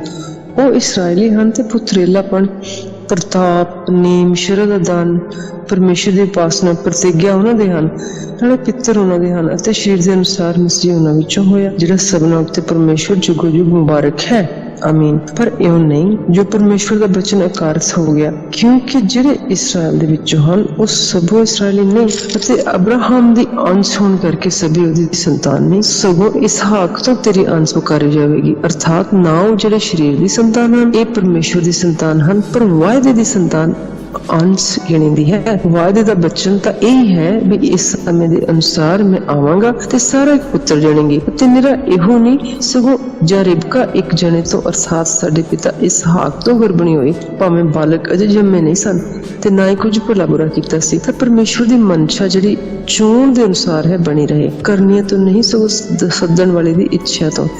तद उन्होंने इहो आख्या गया सी भी वड्डा छोटे दी टहल करेगा, जिवें लिखिया होया है जो मैं याकूब नाल प्रेम पर ईसाऊ नाल वैर कीता। फिर असीं की आखीए भला परमेश्वर कोलों कुनियाओ हुंदा है? कदे नहीं, क्यों जो वो मूसा नूं कहंदा है भी जिहदे उत्ते मैं दयाल हां उसे उत्ते दयाल होवांगा अते जिहदे उत्ते मैं रहम करना हां उस उत्ते रहम करांगा। सो ये तां ना चाहण वाले दा ਅਤੇ ਦੌੜ ਭੱਜ ਕਰਨ ਵਾਲੇ ਦਾ, ਸਗੋਂ ਪਰਮੇਸ਼ਵਰ ਦਾ ਕੰਮ ਹੈ ਜਿਹੜਾ ਦਇਆ ਕਰਦਾ ਹੈ। ਕਿਉਂਕਿ ਧਰਮ ਪੁਸਤਕ ਫਿਰੌਨ ਨੂੰ ਆਖਦਾ ਹੈ, ਜੋ ਮੈਂ ਇਸੇ ਕਾਰਨ ਤੈਨੂੰ ਖੜਾ ਕੀਤਾ ਜੋ ਤੇਰੇ ਵਿੱਚ ਆਪਣੀ ਸਮਰੱਥਾ ਪ੍ਰਗਟ ਕਰਾਂ ਤੇ ਸਾਰੀ ਧਰਤੀ ਵਿੱਚ ਮੇਰਾ ਨਾਮ ਪ੍ਰਸਿੱਧ ਹੋਵੇ। ਜੋ ਜਿਹਦੇ ਉੱਤੇ ਚਾਹੁੰਦਾ ਹੈ ਉਹਦੇ ਉੱਤੇ ਦਇਆ ਕਰਦਾ ਹੈ, ਅਤੇ ਜਿਹਦੇ ਉੱਤੇ ਉਹ ਚਾਹੁੰਦਾ ਹੈ ਸਖਤੀ ਕਰਦਾ ਹੈ। ਤਾਂ ਤੂੰ ਮੈਨੂੰ ਇਹ ਆਖੇਂਗਾ, ਫਿਰ ਉਹ ਹੁਣ ਕਾਹਨੂੰ ਦੋਸ਼ ਲਾਉਂਦਾ ਹੈ ਤੇ ਕਿਉਂ, ਜੋ ਉਹਦੀ ਮਨਸ਼ਾ ਦਾ ਕਿਹਨੇ ਸਾਹਮਣਾ ਕੀਤਾ? ਹੇ ਭਲਿਆ ਸ਼ਖਸਾ, ਤੂੰ ਪਰਮੇਸ਼ਵਰ ਨਾਲ ਵਾਦ ਵਿਵਾਦ ਕਰਨ ਵਾਲਾ ਕੌਣ ਹੈ? ਕੀ ਘੜਨ ਵਾਲੇ ਨੂੰ ਆਖੇਗੀ ਵੀ ਤੈਂ ਮੈਨੂੰ ਇਸ ਦਰ ਢੱਬ ਕਿਉਂ ਬਣਾਇਆ? ਕੀ ਘੁਮਿਆਰ ਮਿੱਟੀ ਉੱਪਰ ਵਸ ਨਹੀਂ ਰੱਖਦਾ, ਜੋ ਇੱਕੋ ਪੇੜੇ ਵਿੱਚੋਂ ਇੱਕ ਭਾਂਡਾ ਆਦਰ ਅਤੇ ਦੂਜਾ ਭਾਂਡਾ ਨਿਰਾਦਰ ਦੇ ਕੰਮ ਲਈ ਬਣਾ ਦੇਵੇ? ਤੇ ਕੀ ਹੋਇਆ ਜੇ ਪਰਮੇਸ਼ਵਰ ਨੇ ਚਾਹ ਕੇ ਵੀ ਆਪਣਾ ਕ੍ਰੋਧ ਵਿਖਾ ਲੇ ਅਤੇ ਆਪਣੀ ਸਮਰੱਥਾ ਪ੍ਰਗਟ ਕਰੇ? ਕ੍ਰੋਧ ਦੇ ਭਾਂਡਿਆਂ ਨੂੰ ਜਿਹੜੇ ਨਾਸ਼ ਦੇ ਲਈ ਤਿਆਰ ਕੀਤੇ ਹੋਏ ਸਨ, ਵੱਡੇ ਧੀਰਜ ਨਾਲ ਸੁਧਾਰਿਆ, ਤਾਂ ਜੋ ਦਇਆ ਦੇ ਭਾਂਡਿਆਂ ਉੱਤੇ, ਜਿਨ੍ਹਾਂ ਨੂੰ ਉਹਨੇ ਅੱਗੇ ਪ੍ਰਤਾਪ ਦੇ ਲਈ ਤਿਆਰ ਕੀਤਾ ਸੀ, ਆਪਣੇ ਪ੍ਰਤਾਪ ਦਾ ਧਨ ਉਹਨਾਂ ਦੇ ਵਿੱਚ ਪਾਵੇ, ਪ੍ਰਗਟ ਕਰੇ। ਅਰਥਾਤ ਸਾਡੇ ਉੱਤੇ ਜਿਹੜੇ ਉਹ ਨਿਰੇ ਯਹੂਦੀਆਂ ਵਿੱਚੋਂ ਹੀ ਨਹੀਂ ਸਗੋਂ ਪਰਾਈਆਂ ਕੌਮਾਂ ਵਿੱਚੋਂ ਵੀ ਬੁਲਾਏ ਗਏ। ਜਿਵੇਂ ਹੋਸ਼ਿਆ ਦੀ ਪੁਸਤਕ ਵਿੱਚ ਵੀ ਉਹ ਆਖਦਾ ਹੈ, ਜਿਹੜੀ ਮੇਰੀ ਕੌਮ ਨਾ ਸੀ ਮੈਂ ਉਸਨੂੰ ਆਪਣੀ ਪ੍ਰਜਾ ਕਰਕੇ ਸੱਦਾਂਗਾ, ਜਿਹੜੀ ਪਿਆਰੀ ਨਾ ਸੀ ਮੈਂ ਉਹਨੂੰ ਪਿਆਰੀ ਕਰਕੇ ਸੱਦਾਂਗਾ। ਤੇ ਇਉਂ ਹੋਵੇਗਾ ਵੀ ਜਿੱਥੇ ਉਹਨਾਂ ਨੇ ਇਹ ਆਖਿਆ ਗਿਆ ਸੀ ਉਹਨਾਂ ਨੂੰ ਕਿ ਤੁਸੀਂ ਮੇਰੀ ਪ੍ਰਜਾ ਨਹੀਂ, ਤਾਂ ਉੱਥੇ ਉਹ ਜਿਉਂਦੇ ਪਰਮੇਸ਼ਵਰ ਦੇ ਪੁੱਤਰ ਹੋਣਗੇ। ਯਸਾਇਆ ਇਸਰਾਇਲ ਦੇ ਵਿਖੇ ਇਉਂ ਪੁਕਾਰਦਾ ਹੈ ਵੀ ਇਸਰਾਇਲ ਦਾ ਵੰਸ਼ ਭਾਵੇਂ ਗਿਣਤੀ ਵਿੱਚ ਸਮੁੰਦਰ ਦੀ ਰੇਤ ਦੇ ਤੁੱਲ ਹੋਵੇ, ਪਰ ਉਹਦਾ ਬਕੀਆ ਹੀ ਬਹਾਇਆ ਜਾਵੇਗਾ, ਉਹਦਾ ਬਕੀਆ ਹੀ ਬਚਾਇਆ ਜਾਵੇਗਾ। ਕਿਉਂ ਜੋ ਪ੍ਰਭੂ ਆਪਣੇ ਵਚਨ ਨੂੰ ਤਮਾਮ ਅਤੇ ਛੇਤੀ ਕਰਕੇ ਧਰਤੀ ਉੱਤੇ ਪੂਰਾ ਕਰੇਗਾ, ਜਿਵੇਂ ਯਸਾਇਆ ਨੇ ਅੱਗੇ ਵੀ ਕਿਹਾ ਹੈ। ਸੈਨਾ ਦੇ ਪ੍ਰਭੂ ਨੇ ਸਾਡੇ ਲਈ ਅੰਸ਼ ਨਾ ਛੱਡੀ ਹੁੰਦੀ ਤਾਂ ਅਸੀਂ ਸਦੋਮ ਵਰਗੇ ਹੋ ਜਾਂਦੇ ਅਤੇ ਅਮੋਰਾ ਵਜੇ ਬਣ ਜਾਂਦੇ। ਉਪਰੰਤ ਅਸੀਂ ਕੀ ਆਖਾਂਗੇ ਵੀ ਪਰਾਈਆਂ ਕੌਮਾਂ ਜਿਹੜੀਆਂ ਧਰਮ ਦਾ ਪਿੱਛਾ ਨਹੀਂ ਕਰਦੀਆਂ ਸਨ, ਉਹਨਾਂ ਨੇ ਧਰਮ ਨੂੰ ਪ੍ਰਾਪਤ ਕੀਤਾ, ਸਗੋਂ ਉਸ ਧਰਮ ਨੂੰ ਜਿਹੜਾ ਨਿਸ਼ਚਿਤ ਹੁੰਦਾ ਹੈ। ਪਰ ਇਸਰਾਇਲ ਨੇ ਭਾਵੇਂ ਧਰਮ ਦੀ ਸ਼ਰ੍ਹਾ ਦਾ ਪਿੱਛਾ ਕੀਤਾ, ਤਦ ਵੀ ਉਹ ਸ਼ਰ੍ਹਾ ਤੱਕ ਨਾ ਪਹੁੰਚਿਆ। ਕਿਉਂ? ਇਸ ਲਈ ਜੋ ਉਹਨਾਂ ਨੇ ਨਿਸ਼ਚੈ ਦੇ ਰਾਹ ਨੂੰ ਨਹੀਂ ਪਰ ਮਾਨੋ ਕਰਨੀਆਂ ਦੇ ਰਾਹ ਤੋਂ ਉਹਦਾ ਪਿੱਛਾ ਕੀਤਾ। ਉਹਨਾਂ ਠੇਡੇ ਖਾਣ ਵਾਲੇ ਪੱਥਰ ਨਾਲ ਠੇਡਾ ਖਾਧਾ, ਜਿਵੇਂ ਲਿਖਿਆ ਹੋਇਆ ਕਿ ਵੇਖੋ ਮੈਂ ਸਿਯੋਨ ਵਿੱਚ ਇੱਕ ਠੇਡਾ ਲੱਗਣ ਦਾ ਪੱਥਰ ਮੈਂ ਠੋਕਰ ਖਾਣ ਦੀ ਚਟਾਨ ਰੱਖਦਾ, ਤੇ ਜਿਹੜਾ ਉਸ ਉੱਤੇ ਨਿਸ਼ਚਾ ਕਰਦਾ ਉਹ ਲੱਜਵਾਨ ਨਹੀਂ ਹੋਵੇਗਾ। ਯਹੂਦੀ ਤੇ ਯੂਨਾਨੀ ਵਿੱਚ ਭਿੰਨ ਭੇਦ ਨਹੀਂ। ਚੈਪਟਰ 10। ਇਹ ਭਰਾਵੋ, ਮੇਰੇ ਮਨ ਦੀ ਚਾਹ ਤੇ ਮੇਰੀ ਬੇਨਤੀ ਪਰਮੇਸ਼ਵਰ ਦੇ ਅੱਗੇ ਉਹਨਾਂ ਦੀ ਮੁਕਤੀ ਲਈ ਹੈ। ਮੈਂ ਉਹਨਾਂ ਦੀ ਸਾਖੀ ਵੀ ਭਰਦਾ ਹਾਂ ਵੀ ਉਹਨਾਂ ਨੂੰ ਪਰਮੇਸ਼ਵਰ ਦੀ ਅਣਖਤਾ ਹੈ, ਪਰ ਸਮਝ ਨਾਲ ਨਹੀਂ। ਕਿਉਂ ਜੋ ਪਰਮੇਸ਼ਵਰ ਦੇ ਧਰਮ ਤੋਂ ਅਣਜਾਣ ਹੋ ਕੇ ਆਪਣੇ ਹੀ ਧਰਮ ਨੂੰ ਦ੍ਰਿੜ ਕਰਨ ਦਾ ਯਤਨ ਕਰਕੇ ਉਹ ਪਰਮੇਸ਼ਵਰ ਦੇ ਧਰਮ ਦੇ ਅਧੀਨ ਨਾ ਹੋਏ। ਕਿਉਂ ਜੋ ਧਰਮ ਲਈ ਮਸੀਹ ਹਰੇਕ ਨਿਸ਼ਚਾ ਕਰਨ ਵਾਲੇ ਦੇ ਲਈ ਸ਼ਰ੍ਹਾ ਦਾ ਅੰਤ ਹੈ। ਮੂਸਾ ਲਿਖਦਾ ਹੈ ਵੀ ਜਿਹੜਾ ਮਨੁੱਖ ਉਸ ਧਰਮ ਨੂੰ ਪੂਰਾ ਕਰਦਾ ਹੈ ਜੋ ਸ਼ਰ੍ਹਾ ਤੋਂ ਹੈ, ਉਹ ਉਸ ਨਾਲ ਜੀਵੇਗਾ। ਪਰ ਉਹ ਧਰਮ ਜੋ ਨਿਸ਼ਚੈ ਤੋਂ ਹੈ, ਇਉਂ ਕਹਿੰਦਾ ਹੈ ਵੀ ਆਪਣੇ ਚਿੱਤ ਵਿੱਚ ਇਹ ਨਾ ਆਖ ਜੋ ਆਕਾਸ਼ ਉੱਤੇ ਕੌਣ ਚੜੇਗਾ, ਅਰਥਾਤ ਮਸੀਹ ਨੂੰ ਹੇਠਾਂ ਉਤਾਰਨ ਲਈ, ਜਾਂ ਅਥਾਹ ਕੁੰਡ ਵਿੱਚ ਕੌਣ ਉਤਰੇਗਾ, ਅਰਥਾਤ ਮਸੀਹ ਨੂੰ ਮੁਰਦਿਆਂ ਵਿੱਚੋਂ ਹੇਠਾਂ ਉਠਾ ਲਿਆਉਣ ਲਈ। ਪਰ ਕੀ ਆਖਦਾ ਹੈ, ਬਾਣੀ ਤੇਰੇ ਕੋਲ, ਤੇਰੇ ਮੂੰਹ ਵਿੱਚ ਅਤੇ ਤੇਰੇ ਮਨ ਵਿੱਚ ਹੈ। ਇਹ ਤਾਂ ਨਿਸ਼ਚੈ ਦੀ ਬਾਣੀ ਹੈ ਜਿਹਦਾ ਅਸੀਂ ਪ੍ਰਤਾਪ ਕਰਦੇ ਹਾਂ। ਕਿਉਂਕਿ ਜੋ ਤੂੰ ਆਪਣੇ ਮੂੰਹ ਨਾਲ ਪ੍ਰਭੂ ਯਿਸੂ ਦਾ ਇਕਰਾਰ ਕਰੇ ਅਤੇ ਆਪਣੇ ਹਿਰਦੇ ਨਾਲ ਮੰਨ ਲਵੇਂ ਜੋ ਪਰਮੇਸ਼ਵਰ ਨੇ ਉਹਨੂੰ ਮੁਰਦਿਆਂ ਵਿੱਚੋਂ ਜਵਾਲਿਆ ਹੈ, ਤਾਂ ਤੂੰ ਬਚਾਇਆ ਜਾਵੇਗਾ। ਧਰਮ ਲਈ ਤਾਂ ਹਿਰਦੇ ਨਾਲ ਨਿਸ਼ਚਾ ਕਰੀਦੀ ਅਤੇ ਮੁਕਤੀ ਲਈ ਮੂੰਹ ਨਾਲ ਇਕਰਾਰ ਕਰੀਦਾ। ਧਰਮ ਪੁਸਤਕ ਇਉਂ ਕਹਿੰਦਾ ਹੈ ਵੀ ਜੇ ਕੋਈ ਉਸ ਉੱਤੇ ਨਿਸ਼ਚਾ ਕਰੇ ਉਹ ਲੱਜਵਾਨ ਨਾ ਹੋਵੇਗਾ। ਯਹੂਦੀ ਤੇ ਯੂਨਾਨੀ ਵਿੱਚ ਤਾਂ ਕੁਝ ਭਿੰਨ ਭੇਦ ਨਹੀਂ ਹੈ। ਇਸ ਲਈ ਜੋ ਉੱਚੀ ਉਹੀ ਸਭਨਾਂ ਦਾ ਪ੍ਰਭੂ ਹੈ ਅਤੇ ਸਭਨਾਂ ਲਈ ਜਿਹੜੇ ਉਹਦਾ ਨਾਮ ਲੈਂਦੇ ਹਨ ਵੱਡਾ ਦਾਤਾਰ ਹੈ। ਕਿਉਂ ਜੋ ਹਰੇਕ ਜਿਹੜਾ ਪ੍ਰਭੂ ਦਾ ਨਾਮ ਲਵੇਗਾ ਉਹ ਬਚਾਇਆ ਜਾਵੇਗਾ, ਪਰ ਜਿਹਦੇ ਉੱਤੇ ਨਿਸ਼ਚੈ ਨਹੀਂ ਕੀਤੀ ਉਹ ਉਹਦਾ ਨਾਮ ਕਿਵੇਂ ਲੈਣ, ਅਤੇ ਜਿਹਦੀ ਖਬਰ ਸੁਣੀ ਹੀ ਨਹੀਂ ਉਹਦੇ ਉੱਤੇ ਨਿਸ਼ਚੈ ਕਿਵੇਂ ਕਰਨ, ਅਤੇ ਪ੍ਰਚਾਰਕ ਬਾਝੋਂ ਕਿਵੇਂ ਸੁਣਨ, ਤੇ ਜੋ ਕੱਲੇ ਨਾ ਜਾਣ ਤਾਂ ਉਹ ਕਿਵੇਂ ਪ੍ਰਚਾਰ ਕਰਨ। ਜਿਵੇਂ ਲਿਖਿਆ ਹੋਇਆ ਹੈ ਵੀ ਜਿਹੜੇ ਚੰਗੀਆਂ ਗੱਲਾਂ ਦੀ ਖੁਸ਼ਖਬਰੀ ਸੁਣਾਉਂਦੇ ਹਨ ਉਹਨਾਂ ਦੇ ਚਰਨ ਕਿਹੋ ਜਿਹੇ ਸੁੰਦਰ ਹਨ, ਕਿਹੇ ਸੁੰਦਰ ਹਨ ਉਹਨਾਂ ਦੇ ਚਰਨ ਜਿਹੜੇ ਖੁਸ਼ਖਬਰੀ ਸੁਣਾਉਂਦੇ ਹਨ, ਪਰ ਸਭਨਾਂ ਦੇ ਲਈ ਖੁਸ਼ਖਬਰੀ ਨੂੰ ਨਹੀਂ ਮੰਨਿਆ। सबना ने। क्यों जो यसाया नबी कहता है कि हे प्रभु साडे स्नेह दी प्रतीत किहने कीती। सो प्रतीत सुनन नाल ते सुनना मसीह दे वचन तो हुंदा है। मैं आखदा हां भला उन्हां ने नहीं सुनिया। बेशक उन्हां दा बोल धरती विच, ये सारी धरती विच गया, संसार दियां हद्दां तिकर उन्हां दे शब्द। पर मैं आखदा कि इसराइल दा वाकफ होया। पहला मूसा आखदा है मैं उन्हां तो जो कौम नहीं है तुहानू अणखी बनावांगा ते मूर्ख कौम तो तुहानू गुस्सा चढ़ावांगा। फिर यसाया बड़ी दलेरी दे नाल कहंदा है मैनू जिन्हां ने नहीं पालिया मैं उन्हां नू लभ पिया ते जिन्हां मैनू पुछया मैं उन्हां ते जिन्हां मैनू नहीं पुछया मैं उन्हां ते प्रगट होया। पर इसराइल दे विच आखदा कि मैं अनाज्ञाकारी ते हुजती प्रजा वल दिन भर अपने हाथ पसारे हुए सन। इसराइल दे रद्दे जाण ते पराइयां कौमां दे चुने जाण दा भेद। सो मैं आखदा कि की परमेश्वर ने अपनी प्रजा नू छड्ड दित्ता? कदे नहीं। मैं भी तो इसराइली इब्राहिम दे वंश ते बिन्यामीन दे गोद विचों हां। परमेश्वर ने अपनी प्रजा नू जिन्नू अगे ही जाणिया नहीं सी भला छड्डी। भला तुसीं नहीं जाणदे धर्म पुस्तक एलिया दी कथा नू की कहंदा है। एलिया दी कथा विच की कहंदा है भी वो परमेश्वर दे अगे इसराइल उत्ते किस तरह फरियाद करदा है कि हे प्रभु इन्हां ने तेरे नबियां नू जानों मार दित्ता, तेरियां जगवेदियां ढा सुट्टियां ते मैं कल्ला ही रह गया। हुण मेरी जान दे पिछे लगे हुए हन। पर की उहनू सुरगी बाणी मिली? ਇਹ कि मैं अपने लिए 7000 पुरखां नू रख छड्डिया है जिन्हां बाल दे अगे गोडा नहीं टेकिया। इसी तरह हुण भी किरपा दी चोण अनुसार एक बकिया है। पर ਇਹ जे किरपा तो होया तो फिर करनिया तो नहीं तां किरपा फिर किरपा ना रही। तां फिर की इस गल नू इसराइल भालदा है जो ਉਹਨੂੰ ना लभी, जिस गल नू उस भालिया। पर चुने होए नू लभी ਅਤੇ बाकी दे बुद्ध कीते हुए हन।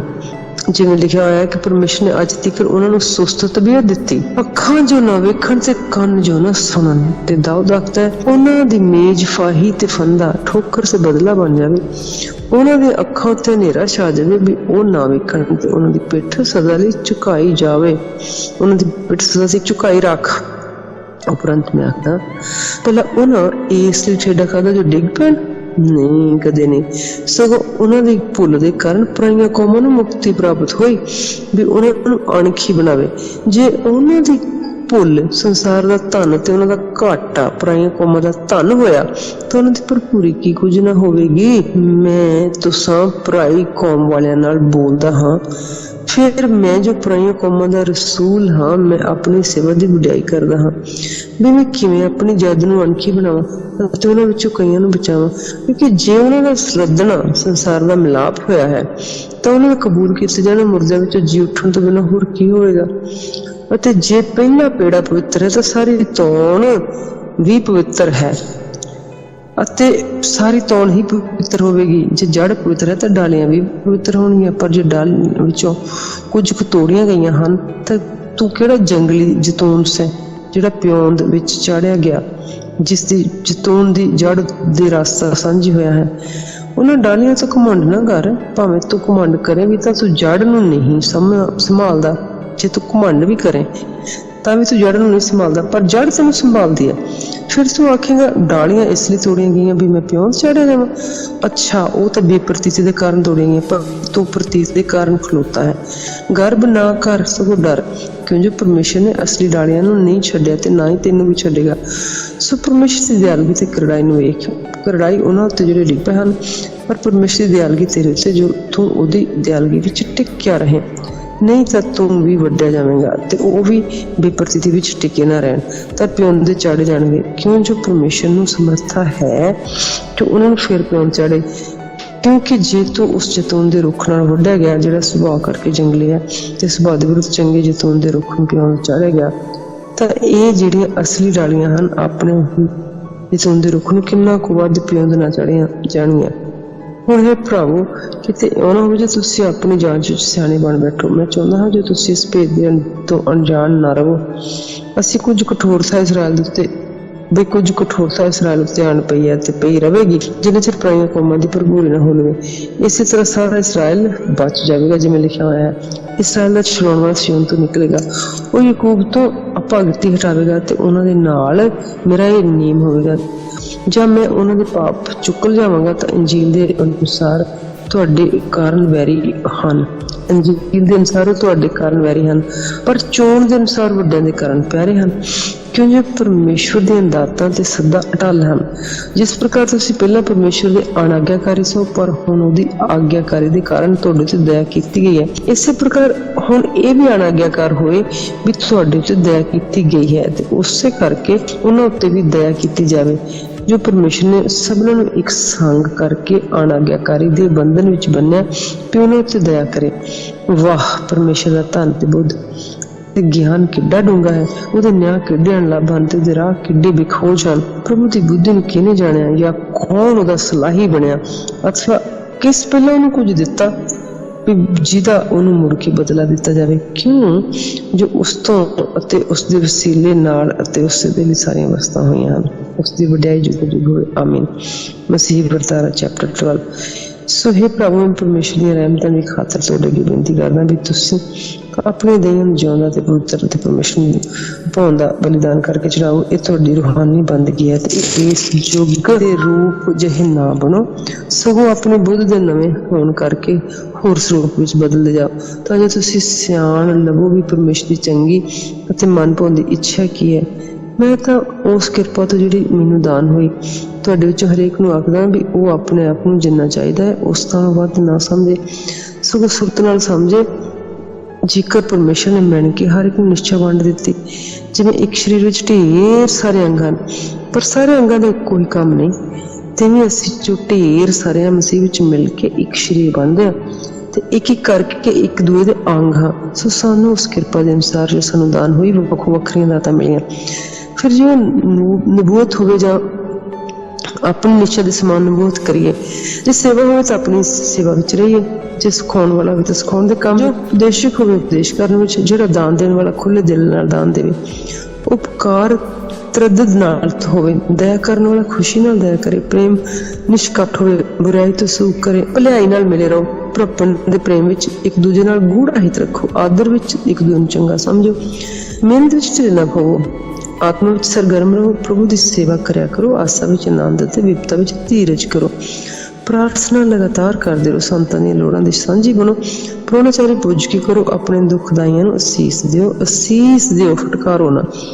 ਆਨੰਦ ਕਰਨ ਵਾਲੇ ਦੇ ਨਾਲ ਆਨੰਦ ਕਰੋ, ਰੋਣ ਵਾਲੇ ਦੇ ਨਾਲ ਰੋ, ਆਪੋ ਵਿੱਚ ਇੱਕ ਮਨ ਹੋਵੋ, ਉੱਚੀਆਂ ਗੱਲਾਂ ਸੇ ਮਨ ਨਾ ਲਾਓ ਪਰ ਨੀਵਿਆਂ ਨਾਲ ਮਿਲੇ ਰਹੋ, ਆਪਣੀ ਜਾਂਚ ਵਿੱਚ ਸਿਆਣੇ ਨਾ ਬਣ ਬੈਠੋ, ਬੁਰਾਈ ਦੇ ਵੱਟੇ ਕਿਸੇ ਨਾਲ ਬੁਰਾਈ ਨਾ ਕਰੋ, ਜਿਹੜੀਆਂ ਗੱਲਾਂ ਸਾਰੇ ਮਨੁੱਖਾਂ ਦੇ ਭਾਣੇ ਚੰਗੀਆਂ ਹਨ ਉਹਨਾਂ ਦਾ ਧਿਆਨ ਰੱਖੋ, ਜੇ ਹੋ ਸਕੇ ਤਾਂ ਆਪਣੀ ਵਾਹ ਲੱਗਦਿਆਂ ਸਾਰੇ ਮਨੁੱਖਾਂ ਦੇ ਨਾਲ ਮੇਲ ਰੱਖੋ। ਹੇ ਪਿਆਰੋ, ਆਪਣਾ ਬਦਲਾ ਨਾ ਲਵੋ ਪਰ ਕ੍ਰੋਧ ਨੂੰ ਜਾਣਦੇ, ਕਿਉਂਕਿ ਲਿਖਿਆ ਹੋਇਆ ਹੈ ਵੀ ਪ੍ਰਭੂ ਆਖਦਾ ਹੈ ਵੀ ਬਦਲਾ ਲੈਣਾ ਮੇਰਾ ਕੰਮ ਹੈ, ਮੈਂ ਹੀ ਵੱਟਾ ਲਾਵਾਂਗਾ। ਪਰ ਜੇ ਤੇਰਾ ਵੈਰੀ ਭੁੱਖਾ ਹੋਵੇ ਤੁਹਾਨੂੰ ਖਵਾ ਤਾਂ ਹੋਏ ਤੁਹਾਨੂੰ ਪਿਆ, ਕਿਉਂ ਜੇ ਕਰਕੇ ਤੂੰ ਉਹਦੇ ਸਿਰ ਉੱਤੇ ਅੱਗ ਦੇ ਅੰਗਿਆਰਾਂ ਦਾ ਢੇਰ ਲਾਵੇਂਗਾ। ਬੁਰਾਈ ਤੋਂ ਨਾ ਹਰ, ਸਗੋਂ ਭਲਾਈ ਨਾਲ ਬੁਰਾਈ ਨੂੰ ਜਿੱਤ ਲੈ। ਮਸੀਹ ਚਾਲ ਚੱਲਣ।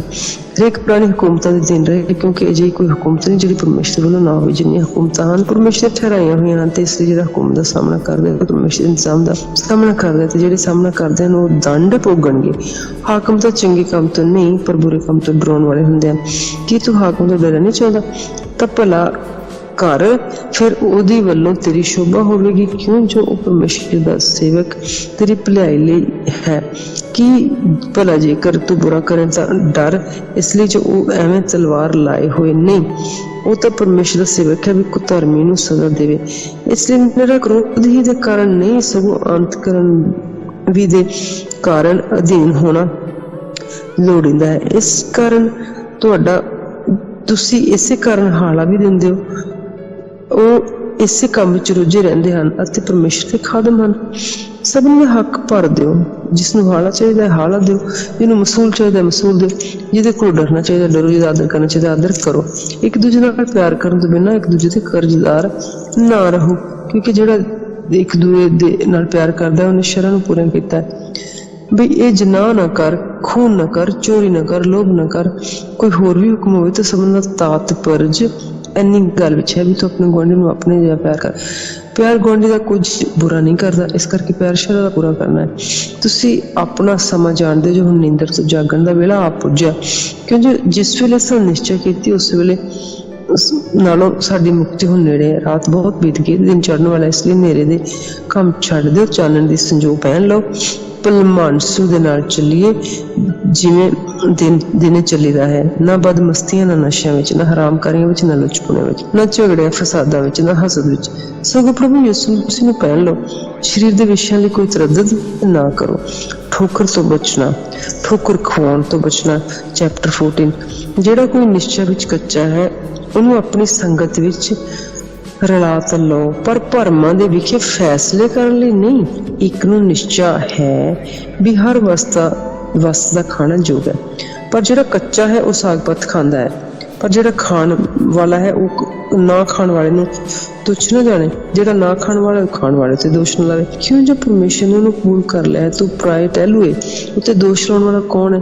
ਉਹ ਤਾਂ ਆਪਣੇ ਮਾਲਕ ਦੇ ਅੱਗੇ ਖਲਿਆਰਿਆ ਰਹਿੰਦਾ, ਅਰਥ ਡਿੱਗ ਪੈਂਦਾ। ਪਰ ਉਹ ਖਲਿਆਰਿਆ ਰਹੇਗਾ ਕਿਉਂ ਜੋ ਪਰਮੇਸ਼ਰ ਉਹਦੇ ਖਲਿਆਰਨ ਨੂੰ ਸਮਰੱਥ ਹੈ। ਕੋਈ ਇੱਕ ਦਿਨ ਨੂੰ ਦੂਜੇ ਦਿਨ ਨਾਲੋਂ ਚੰਗਾ ਸਮਝਦਾ ਹੈ, ਕੋਈ ਜਣਾ ਸਭਨਾਂ ਦਿਨਾਂ ਨੂੰ ਇੱਕੋ ਜਿਹਾ ਸਮਝਦਾ। ਹਰ ਕੋਈ ਆਪੋ ਆਪਣੇ ਮਨ ਵਿੱਚ ਪੱਕੀ ਨਿਸ਼ਚਾ ਰੱਖੇ। ਜਿਹੜਾ ਦਿਨ ਨੂੰ ਮੰਨਦਾ ਹੈ ਉਹ ਪ੍ਰਭੂ ਦੇ ਲਈ ਮੰਨਦਾ ਹੈ, ਜਿਹੜਾ ਖਾਂਦਾ ਹੈ ਪ੍ਰਭੂ ਦੇ ਲਈ ਖਾਂਦਾ ਹੈ। ਕਿਉਂ ਜੋ ਪਰਮੇਸ਼ਰ ਦਾ ਧੰਨਵਾਦ ਕਰਦਾ ਹੈ ਤੇ ਜਿਹੜਾ ਨਹੀਂ ਖਾਂਦਾ ਉਹ ਪ੍ਰਭੂ ਦੇ ਲਈ ਨਹੀਂ ਖਾਂਦਾ, ਪਰਮੇਸ਼ਰ ਉਹ ਵੀ ਧੰਨਵਾਦ ਕਰਦਾ ਹੈ। ਸਾਡੇ ਵਿੱਚੋਂ ਤਾਂ ਕੋਈ ਆਪਣੇ ਲਈ ਨਹੀਂ ਜਿਉਂਦਾ, ਨਾ ਕੋਈ ਆਪਣੇ ਲਈ ਮਰਦਾ। ਇਸ ਲਈ ਜੇ ਅਸੀਂ ਜੀਵੀਏ ਤਾਂ ਪ੍ਰਭੂ ਦੇ ਲਈ ਜਿਉਂਦੇ ਹਾਂ, ਪਰ ਜੇ ਅਸੀਂ ਮਰੀਏ ਤਾਂ ਪ੍ਰਭੂ ਦੇ ਲਈ ਮਰਦੇ ਹਾਂ। ਗੱਲ ਕਾਹਦੀ? ਭਾਵੇਂ ਜੀਵੇ ਭਾਵੇਂ ਮਰੀਏ, ਪਰ ਹਾਂ ਪ੍ਰਭੂ ਦੇ ਹੀ। ਕਿਉਂ ਜੋ ਇਸੇ ਕਾਰਨ ਮਸੀਹ ਹੋਇਆ ਤੇ ਫਿਰ ਜੀ ਉੱਠਿਆ, ਮੁਰਦਿਆਂ ਦਾ ਤੇ ਜਿਉਂਦਿਆਂ ਦਾ ਪੁੱਤਰ ਪ੍ਰਭੂ ਹੋਵੇ। ਪਰ ਤੂੰ ਆਪਣੇ ਭਰਾ ਉੱਤੇ ਕਾਹਨੂੰ ਦੋਸ਼ ਲਾਉਣਾ ਹੈ? ਅਥਵਾ ਫਿਰ ਤੂੰ ਆਪਣੇ ਭਰਾ ਨੂੰ ਇਉਂ ਕਿਉਂ ਤੁੱਛ ਜਾਣਦਾ ਹੈ? ਕਿਉਂ ਜੋ ਅਸੀਂ ਸਭ ਪਰਮੇਸ਼ਵਰ ਦੇ ਨਿਆਂ ਦੇ ਸੰਘਾਸ਼ਨ ਦੇ ਅੱਗੇ ਖੜੇ ਹੋਵਾਂਗੇ। ਕਿਉਂ ਜੋ ਲਿਖਿਆ ਕਿ ਪ੍ਰਭੂ ਆਖਦਾ ਕਿ ਆਪਣੀ ਜਿੰਦ ਦੀ ਸਹੁੰ ਹਰ ਇੱਕ ਗੋਡਾ ਮੇਰੇ ਅੱਗੇ ਨਿਵੇਗਾ ਅਤੇ ਹਰ ਇੱਕ ਜੀਭ ਪਰਮੇਸ਼ਰ ਦੇ ਅੱਗੇ ਇਕਰਾਰ ਕਰੇਗੀ। ਸੋ ਸਾਡੇ ਵਿੱਚੋਂ ਹਰੇਕ ਨੇ ਪਰਮੇਸ਼ਰ ਨੂੰ ਆਪੋ ਆਪਣਾ ਲੇਖਾ ਦੇਣਾ ਹੈ। ਇਸ ਲਈ ਅਸੀਂ ਇੱਕ ਦੂਜੇ ਉੱਤੇ ਅਗਾਹਾਂ ਨੂੰ ਕਦੇ ਦੋਸ਼ ਨਾ ਲਾਈਏ, ਸਗੋਂ ਤੁਸੀਂ ਇਹ ਵਿਚਾਰੋ ਵੀ ਠੇਡਾ ਲੱਗਣਾ, ਠੋਕਰ ਵਾਲੀ ਵਸਤੂ ਤੁਸੀਂ ਆਪਣੇ ਭਰਾ ਦੇ ਰਾਹ ਵਿੱਚ ਨਾ ਰੱਖੋ। ਮੈਂ ਜਾਣਦਾ ਹਾਂ ਕਿ ਪ੍ਰਭੂ ਯਿਸੂ ਤੋਂ ਮੈਨੂੰ ਨਿਸ਼ਚੈ ਹੋਈ ਹੈ ਕਿ ਕੋਈ ਵਸਤੂ ਆਪਣੇ ਆਪ ਤੋਂ ਆਪੇ ਅਸ਼ੁੱਧ ਨਹੀਂ, ਪਰ ਜਿਹੜਾ ਕਿਸੇ ਵਸਤੂ ਨੂੰ ਅਸ਼ੁੱਧ ਮੰਨਦਾ ਹੈ ਉਹ ਉਹਦੇ ਲਈ ਅਸ਼ੁੱਧ ਹੈ। ਜੇਕਰ ਤੇਰੇ ਭੋਜਨ ਕਰਕੇ ਤੇਰਾ ਭਰਾ ਦੁਖੀ ਹੁੰਦਾ ਹੈ ਤਾਂ ਤੂੰ ਅਜੇ ਪ੍ਰੇਮ ਨਾਲ ਨਹੀਂ ਚੱਲਦਾ। ਜਿਹਦੇ ਲਈ ਮਸੀਹ ਮੋਇਆ ਤੂੰ ਭੋਜਨ ਨਾਲ ਉਹਦਾ ਨਾਸ਼ ਨਾ ਕਰ, ਸੋ ਤੁਹਾਡੀ ਸੁਬਿਹਤੇ ਦੀ ਬਦਨਾਮੀ ਨਾ ਕੀਤੀ ਜਾਵੇ। ਕਿਉਂ ਜੋ ਪਰਮੇਸ਼ਰ ਦਾ ਰਾਜ ਖਾਣਾ ਪੀਣਾ ਨਹੀਂ, ਸਗੋਂ ਪਵਿੱਤਰ ਆਤਮਾ ਵਿੱਚ ਸ਼ਾਂਤੀ ਤੇ ਆਨੰਦ ਹੈ। ਜਿਹੜਾ ਇਸ ਵਿਧ ਨਾਲ ਮਸੀਹ ਦੀ ਸੇਵਾ ਕਰਦਾ ਹੈ ਉਹ ਤਾਂ ਪਰਮੇਸ਼ਰ ਨੂੰ ਭਾਉਂਦਾ ਤੇ ਮਨੁੱਖਾਂ ਨੂੰ ਪ੍ਰਵਾਨ ਹੁੰਦਾ ਹੈ। ਸੋ ਚਲੋ ਅਸੀਂ ਇਹਨਾਂ ਗੱਲਾਂ ਦਾ ਪਿੱਛਾ ਕਰੀਏ ਜਿਨ੍ਹਾਂ ਤੋਂ ਮਿਲਾਪ ਤੇ ਇੱਕ ਦੂਜੇ ਦੀ ਤਰੱਕੀ ਹੋਵੇ। ਭੋਜਨ ਦੇ ਕਾਰਨ ਪਰਮੇਸ਼ਰ ਦਾ ਕੰਮ ਨਾ ਵਿਗਾੜੀਏ। ਸਭ ਕੁਝ ਸ਼ੁੱਧ ਹੈ, ਪਰ ਸਭ ਕੁਝ ਉਸ ਮਨੁੱਖ ਦੇ ਲਈ ਬੁਰਾ ਹੈ ਜਿਹਦੇ ਲਈ ਖਾਣ ਤੋਂ ਠੋਕਰ ਲੱਗਦੀ ਹੈ। ਭਲਾ ਗੱਲ ਇਹ ਹੈ ਕਿ ਜੇ ਤੂੰ ਮਾਸ ਖਾਵੇਂ, ਨਾ ਮੈਂ ਪੀਵੇਂ, ਨਾ ਕੋਈ ਇਹੋ ਜਿਹਾ ਕੰਮ ਕਰੇ ਜਿਸ ਤੋਂ ਤੇਰਾ ਭਰਾ ਠੇਡਾ ਖਾਵੇ। ਤੈਨੂੰ ਜਿਹੜੀ ਨਿਸ਼ਚਾ ਹੈ ਸੋ ਆਪਣੇ ਲਈ ਪਰਮੇਸ਼ਰ ਦੇ ਅੱਗੇ ਰੱਖ ਦੇ। ਧੰਨ ਉਹ ਜਿਹੜਾ ਉਹਦੇ ਕੰਮ ਦੇ ਕਾਰਨ ਉਹਨੂੰ ਯੋਗ ਸਮਝਦਾ ਹੈ, ਆਪਣੇ ਆਪ ਨੂੰ ਦੋਸ਼ੀ ਨਹੀਂ ਠਹਿਰਾਉਂਦਾ। ਪਰ ਜਿਹੜਾ ਭਰਮ ਕਰਦਾ ਹੈ ਜੇ ਉਹ ਖਾਵੇ ਤਾਂ ਦੋਸ਼ੀ ਹੋਇਆ। ਇਸ ਲਈ ਜੋ ਨਿਸ਼ਚਾ ਕਰਕੇ ਨਹੀਂ ਖਾਂਦਾ ਤੇ ਜੋ ਕੁਝ ਨਿਸ਼ਚਾ ਥੀ ਨਹੀਂ ਹੁੰਦਾ ਉਹ ਪਾਪ ਹੈ। ਰੋਮ ਅਤੇ ਹਿਸਪਾਨੀਆਂ ਨੂੰ ਜਾਣ ਦੀ ਆਸਾ। ਚੈਪਟਰ 15। ਸਾਨੂੰ ਜੋ ਤਕੜੇ ਹੋ ਜਾਣਾ ਚਾਹੀਦਾ ਹੈ, ਬਲਹੀਣਾਂ ਦੀਆਂ ਕਮਜ਼ੋਰੀਆਂ ਨੂੰ ਸਹਾਰੀਏ ਤੇ ਆਪਣੇ ਆਪ ਨੂੰ ਉਹਨਾਂ ਵਿੱਚ ਨਾ ਰਜਾਈਏ। ਸਾਡੇ ਵਿੱਚੋਂ ਹਰੇਕ ਆਪਣੇ ਗੁਆਂਢੀ ਨੂੰ ਉਹਦੀ ਭਲਾਈ ਲਈ ਰਜਾਏ ਵੀ ਉਹਦੀ ਤਰੱਕੀ ਹੋਵੇ। ਕਿਉਂ ਜੋ ਮਸੀਹ ਨੇ ਵੀ ਆਪਣੇ ਆਪ ਨੂੰ ਨਹੀਂ ਰਜਾਇਆ, ਪਰ ਜਿਵੇਂ ਲਿਖਿਆ ਹੋਇਆ ਹੈ ਤੇਰੇ ਨਿੰਦਕਾਂ ਦੀਆਂ ਨਿੰਦਿਆ ਮੇਰੇ ਤੇ ਆ ਪਈਆਂ। ਕਿਉਂ ਜੋ ਅੱਗੇ ਲਿਖਿਆ ਗਿਆ ਵੀ ਸਾਡੀ ਸਿੱਖਿਆ ਦੇ ਲਈ ਲਿਖਿਆ ਗਿਆ, ਅਸੀਂ ਧੀਰਜ ਤੋਂ ਤੇ ਧਰਮ ਪੁਸਤਕ ਦੇ ਦਿਲਾਸੇ ਤੋਂ ਆਸਾ ਰੱਖੀਏ। ਤੇ ਧੀਰਜ ਤੇ ਦਿਲਾਸੇ ਦਾ ਪਰਮੇਸ਼ਵਰ ਸਾਨੂੰ ਇਹ ਬਖਸ਼ੇ ਜੋ ਮਸੀਹ ਯਿਸੂ ਦੇ ਅਨੁਸਾਰ ਆਪੋ ਵਿੱਚ ਮੇਲ ਰੱਖੋ, ਤਾਂ ਜੋ ਤੁਸੀਂ ਇੱਕ ਮਨ ਹੋ ਕੇ ਇੱਕ ਜ਼ੁਬਾਨ ਨਾਲ ਸਾਡੇ ਪ੍ਰਭੂ ਯਿਸੂ ਮਸੀਹ ਦੇ ਪਰਮੇਸ਼ਰ ਦੇ ਪਿਤਾ ਦੀ ਵਡਿਆਈ ਕਰੋ। ਇਸੇ ਕਾਰਨ ਤੁਸੀਂ ਇੱਕ ਦੂਜੇ ਨੂੰ ਕਬੂਲ ਕਰੋ ਜਿਵੇਂ ਮਸੀਹ ਨੇ ਵੀ ਤੁਹਾਨੂੰ ਕਬੂਲ ਕੀਤਾ।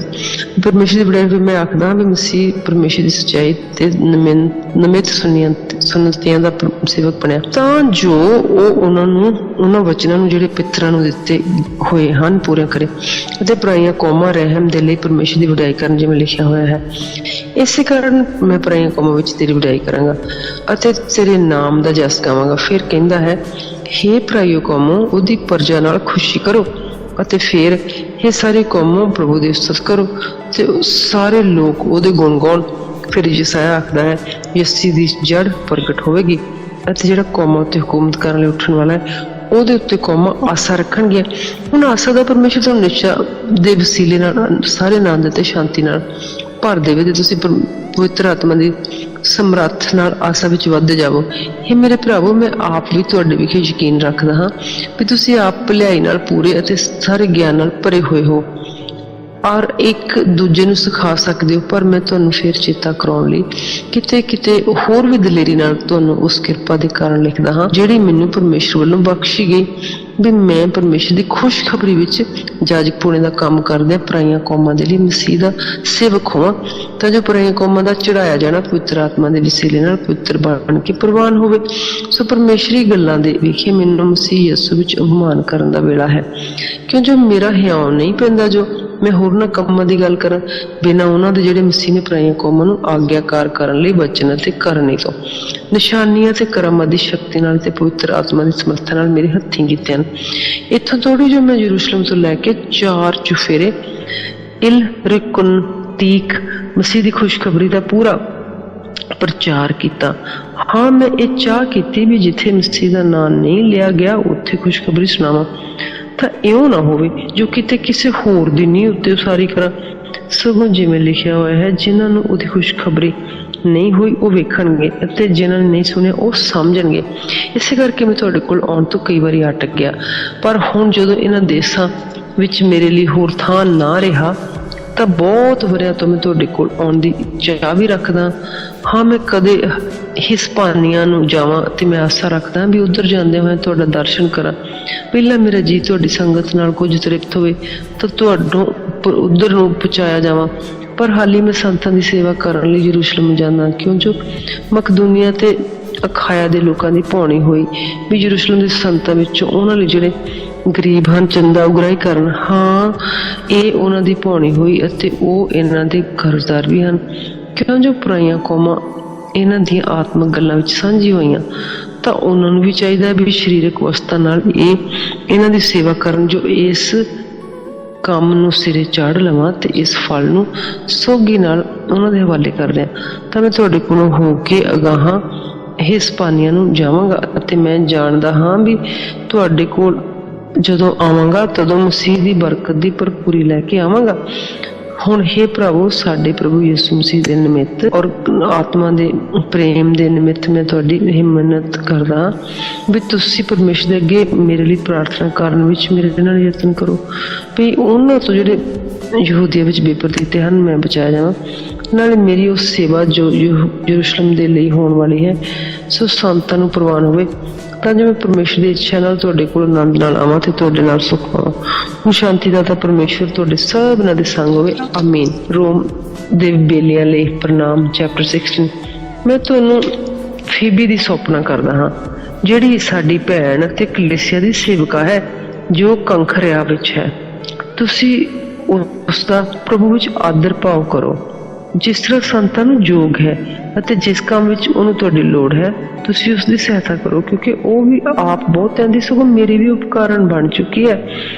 ਪ੍ਰਿਸਕਾ ਤੇ ਅਕੂਲਾ ਨੂੰ ਸੁਖ ਸਾਂਦ ਆਖਣਾ, ਜਿਹੜੇ ਮਸੀਹ ਯਿਸੂ ਵਿੱਚ ਮੇਰੇ ਨਾਲ ਦੇ ਕੰਮ ਕਰਨ ਵਾਲੇ ਹਨ, ਜਿਨ੍ਹਾਂ ਮੇਰੀ ਜਾਨ ਦੇ ਬਦਲੇ ਆਪਣੀ ਹੀ ਧੌਣ ਢਾ ਦਿੱਤੀ, ਤੇ ਮੇਰਾ ਮੈਂ ਹੀ ਤਾਂ ਨਹੀਂ ਸਗੋਂ ਪਰਾਈਆਂ ਕੌਮਾਂ ਦੀਆਂ ਸਾਰੀਆਂ ਕਲੀਸਿਆਂ ਵੀ ਉਹਨਾਂ ਦਾ ਧੰਨਵਾਦ ਕਰਦੀਆਂ ਹਨ, ਅਤੇ ਉਸ ਕਲੀਸਿਆ ਨੂੰ ਜਿਹੜੀ ਉਹਨਾਂ ਦੇ ਘਰ ਵਿੱਚ ਹੈ ਸੁਖ ਸਾਂਦ ਆਖਣਾ। ਮੇਰੇ ਪਿਆਰੇ ਇਪੈਨੇਤੁਸ ਨੂੰ ਜਿਹੜਾ ਮਸੀਹ ਦੇ ਲਈ ਅਸਿਆ ਦਾ ਪਹਿਲਾ ਫਲ ਹੈ ਸੁਖ ਸਾਂਦ ਆਖੋ। ਮਰੀਅਮ ਨੂੰ ਜਿਹਨੇ ਤੁਹਾਡੇ ਲਈ ਬਾਹਲੀ ਮਿਹਨਤ ਕੀਤੀ ਸੁਖ ਸਾਂਦ ਆਖੋ। ਅੰਦਰਨਿਕੁਸ ਅਤੇ ਯੂਨੀਆਸ ਮੇਰੇ ਸਾਕਾਂ ਨੂੰ ਸੁਖ ਸਾਂਦ ਆਖੋ, ਜਿਹੜੇ ਕੈਦ ਵਿੱਚ ਮੇਰੇ ਵਿੱਚ ਸਾਥੀ ਸਨ ਅਤੇ ਰਸੂਲਾਂ ਦੇ ਵਿੱਚ ਪ੍ਰਸਿੱਧ ਸਨ ਅਤੇ ਮੈਥੋਂ ਪਹਿਲਾਂ ਮਸੀਹੀ ਵੀ ਹੋਏ। ਆਮਪਲਿਆਤੁਸ ਨੂੰ ਜਿਹੜਾ ਪ੍ਰਭੂ ਵਿੱਚ ਮੇਰਾ ਪਿਆਰਾ ਹੈ ਸੁਖ ਸਾਂਦ ਆਖੋ। ਉਰਬਾਨਸ ਨੂੰ ਜਿਹੜਾ ਮਸੀਹ ਵਿੱਚ ਸਾਡੇ ਨਾਲ ਕੰਮ ਕਰਨ ਵਾਲਾ ਹੈ, ਅਤੇ ਮੇਰੇ ਪਿਆਰੇ ਸਤਾਖੁਸ ਨੂੰ ਸੁਖ ਸਾਂਦ ਆਖੋ। ਅਪਿਲੇਸ ਨੂੰ ਜਿਹੜਾ ਮਸੀਹ ਵਿੱਚ ਹੋ ਕੇ ਪ੍ਰਵਾਨ ਹੈ ਸੁਖ ਸਾਂਦ ਆਖੋ। ਅਰੇ ਸਤਬੁਲੋਸ ਦੇ ਘਰਦਿਆਂ ਨੂੰ ਸੁਖ ਸਾਂਦ ਆਖੋ। ਹੈਰੋਦਿਓਨ ਮੇਰੇ ਸਾਕ ਨੂੰ ਸੁਖ ਸਾਂਦ ਆਖੋ। ਨਰਕਿਕਸ ਦੇ ਘਰਦਿਆਂ ਨੂੰ ਜਿਹੜੇ ਪ੍ਰਭੂ ਵਿੱਚ ਹਨ ਸੁਖ ਸਾਂਦ ਆਖੋ। ਅਤੇ ਤਿਰੁਫੈਨਾ ਅਤੇ ਤੇ ਰੂਫੋਸਾਂ ਨੂੰ ਜੋ ਪ੍ਰਭੂ ਵਿੱਚ ਮਿਹਨਤ ਕਰਦੀਆਂ ਸਨ ਸੁੱਖ ਸਾਂਦ ਆਖੋ। ਪ੍ਰਭੂ ਪਿਆਰੀ ਪਰਸੀਸ ਨੂੰ ਜਿਨ ਪ੍ਰਭੂ ਵਿੱਚ ਬੜੀ ਸਾਰੀ ਮਿਹਨਤ ਕੀਤੀ ਸੁੱਖ ਸਾਂਦ ਆਖੋ। ਰੂਫੋਸ ਨੂੰ ਜਿਹੜਾ ਪ੍ਰਭੂ ਵਿੱਚ ਚੁਣਿਆ ਹੋਇਆ ਹੈ ਅਤੇ ਉਹਦੀ ਮਾਤਾ ਨੂੰ ਜੋ ਮੇਰੀ ਵੀ ਮਾਤਾ ਹੈ ਸੁੱਖ ਸਾਂਦ ਆਖੋ। ਅਸਾਂਕੁਰਿਤੁਸ, ਫਲੇਗੋਨ, ਹਰਮੇਸ, ਪਤੁਰਬਾਸ ਅਤੇ ਹਿਰਮਾਸ ਨੂੰ ਨਾਲੇ ਉਹਨਾਂ ਭਰਾਵਾਂ ਨੂੰ ਜਿਹੜੇ ਉਹਨਾਂ ਦੇ ਨਾਲ ਹਨ ਸੁੱਖ ਸਾਂਦ ਆਖੋ। ਫਿਲੁਲਗੁਸ ਅਤੇ ਜੂਲੀਆ ਅਤੇ ਨੇਰੀਅਸ ਅਤੇ ਉਹਦੀ ਭੈਣ ਅਤੇ ਅਲੂਪਾਸ ਨੂੰ ਅਤੇ ਉਹਨਾਂ ਸੰਤਾਂ ਨੂੰ ਜਿਹੜੇ ਉਹਨਾਂ ਦੇ ਨਾਲ ਹਨ ਸੁੱਖ ਸਾਂਦ ਆਖੋ। ਤੁਸੀਂ ਪਵਿੱਤਰ ਚੁੰਮੇ ਨਾਲ ਇੱਕ ਦੂਜੇ ਦੀ ਸੁੱਖ ਸਾਂਦ ਪੁੱਛੋ। ਮਸੀਹ ਦੀਆਂ ਸਾਰੀਆਂ ਕਲੀਸਿਆਵਾਂ ਤੁਹਾਡੀ ਸੁੱਖ ਸਾਂਦ ਪੁੱਛਦੀਆਂ ਹਨ। ਹੇ ਭਰਾਵੋ, ਹੁਣ ਮੈਂ ਤੁਹਾਡੀ ਅੱਗੇ ਅਰਦਾਸ ਕਰਦਾ, ਤੁਸੀਂ ਉਹਨਾਂ ਦੀ ਤਾੜ ਰੱਖੋ ਜਿਹੜੇ ਉਸ ਸਿੱਖਿਆ ਦੇ ਵਿਰੁੱਧ ਜੋ ਤੁਹਾਨੂੰ ਮਿਲੀ ਹੈ ਫੁੱਟ ਪਾਉਂਦੇ ਹਨ, ਠੋਕਰ ਖਾਉਂਦੇ ਹਨ। ਤੇ ਉਹਨਾਂ ਤੋਂ ਲਾਂਭੇ ਰਹੋ, ਕਿਉਂਕਿ ਇਹੋ ਜਿਹੇ ਸਾਡੇ ਪ੍ਰਭੂ ਮਸੀਹ ਦੀ ਸਿੱਖਿਆ ਨਹੀਂ, ਸਗੋਂ ਆਪਣੇ ਹੀ ਢਿੱਡ ਦੀ ਜਿਹੜੀ ਸੇਵਾ ਕਰਦੇ ਹਨ, ਚਿਕਣੀਆਂ ਚੋਪੜੀਆਂ ਗੱਲਾਂ ਨਾਲ ਭੋਲਿਆਂ ਦੇ ਦਿਲਾਂ ਨੂੰ ਠੱਗਦੇ ਹਨ। ਤੁਸੀਂ ਤੁਹਾਡੀ ਆਗਿਆਕਾਰੀ ਦਾ ਜਸ ਸਭਨਾ ਤੁਹਾਡੀ ਅਪੜ ਪਿਆ ਹੈ, ਇਸ ਕਰਕੇ ਮੈਂ ਤੁਹਾਡੇ ਤੇ ਪ੍ਰਸੰਨ ਹਾਂ। ਪਰ ਇਹ ਚਾਹੁੰਦਾ ਤੁਸੀਂ ਨੇਕੀ ਵਿੱਚ ਸਿਆਣੇ ਬਣੋ ਤੇ ਬਦੀ ਵਿੱਚ ਨਿਆਣੇ ਬਣੇ ਰਹੋ। ਔਰ ਸ਼ਾਂਤੀ ਦਾਤਾ ਪ੍ਰਭੂ ਪਰਮੇਸ਼ਵਰ ਸ਼ਤਾਨ ਨੂੰ ਝਾਬਦੇ ਤੁਹਾਡੇ ਪੈਰਾਂ ਦੇ ਹੇਠ ਮਿੱਧੇਗਾ। ਸਾਰੇ ਪ੍ਰਭੂ ਯਿਸੂ ਮਸੀਹ ਦੀ ਕਿਰਪਾ ਤੁਹਾਡੇ ਤੇ ਹੋਵੇ। ਤਿਮੋਥੀਅਸ ਮੇਰੇ ਨਾਲ ਕੰਮ ਕਰਨ ਵਾਲਾ ਹੈ ਤੇ ਲੂਕੀਅਸ ਅਤੇ ਯਸੋਨ ਅਤੇ ਸੋਸੀ ਪਿਤਰਸ ਜੋ ਮੇਰੇ ਸਾਥ ਹਨ ਤੁਹਾਡੇ ਸੁੱਖ ਸਾਂਦ ਪੁੱਛਦੇ ਹਨ। ਮੈਂ ਪੈਰਥੀਅਸ ਜਿਹੜਾ ਇਸ ਪੱਤਰ ਦਾ ਲਿਖਣ ਵਾਲਾ ਹਾਂ ਤੁਹਾਨੂੰ ਪ੍ਰਭੂ ਵਿੱਚ ਸੁੱਖ ਸਾਂਦ ਰੱਖਦਾ ਹਾਂ। ਗਾਇਸ ਜੋ ਮੇਰਾ ਤੇ ਸਾਰੀ ਕਲੀਸਿਆ ਦਾ ਪ੍ਰਾਹੁਣਾਚਾਰੀ ਕਰਨ ਵਾਲਾ ਹੈ ਤੁਹਾਡੀ ਸੁੱਖ ਸਾਂਦ ਪੁੱਛਦਾ ਹੈ। ਇਰਸਤੁਸ ਜਿਹੜਾ ਸ਼ਹਿਰ ਦਾ ਖਜ਼ਾਨਚੀ ਹੈ ਅਤੇ ਭਾਈ ਕੁਆਰਤੁਸ ਤੁਹਾਡੀ ਸੁੱਖ ਸਾਂਦ ਪੁੱਛਦੇ ਹਨ। ਹੁਣ ਉਸਦੀ ਜੋ ਮੇਰੀ ਇੰਜੀਲ ਦੇ ਅਤੇ ਯਿਸੂ ਮਸੀਹ ਦੀ ਮਨਾਦੀ ਦੇ ਅਨੁਸਾਰ ਤੁਹਾਨੂੰ ਸਥਿਰ ਕਰ ਸਕਦਾ ਹੈ। ਹਾਂ, ਉਸ ਭੇਦ ਦੇ ਪ੍ਰਕਾਸ਼ ਦੇ ਅਨੁਸਾਰ ਜਿਹੜਾ ਸਨਾਤਨ ਸਮੇਂ ਤੋਂ ਗੁਪਤ ਰੱਖਿਆ ਗਿਆ ਹੁਣ ਪ੍ਰਗਟ ਹੋਇਆ ਤੇ ਅਨਾਦੀ ਪਰਮੇਸ਼ਵਰ ਦੇ ਹੁਕਮ ਦੇ ਅਨੁਸਾਰ ਨਬੀਆਂ ਦੀਆਂ ਧਾਰਮਿਕ ਪੁਸਤਕਾਂ ਦੇ ਦੁਆਰਾ ਸਾਰੀਆਂ ਕੌਮਾਂ ਵਿੱਚ ਪ੍ਰਸਿੱਧ ਕੀਤਾ ਗਿਆ, ਤਾਂ ਜੋ ਉਹਨਾਂ ਵਿੱਚ ਨਿਸ਼ਚੈ ਦੀ ਆਗਿਆਕਾਰੀ ਹੋ ਜਾਵੇ ਅਤੇ ਉਸ ਅਦੁੱਤੀ ਬੁੱਧੀਵਾਨ ਪਰਮੇਸ਼ਵਰ ਦੀ ਉਸੇ ਦੀ ਯਿਸੂ ਮਸੀਹ ਦੇ ਦੁਆਰਾ ਜੁਗੋ ਜੁਗ ਮਹਿਮਾ ਹੋਵੇ। ਆਮੀਨ ਆਮੀਨ ਆਮੀਨ।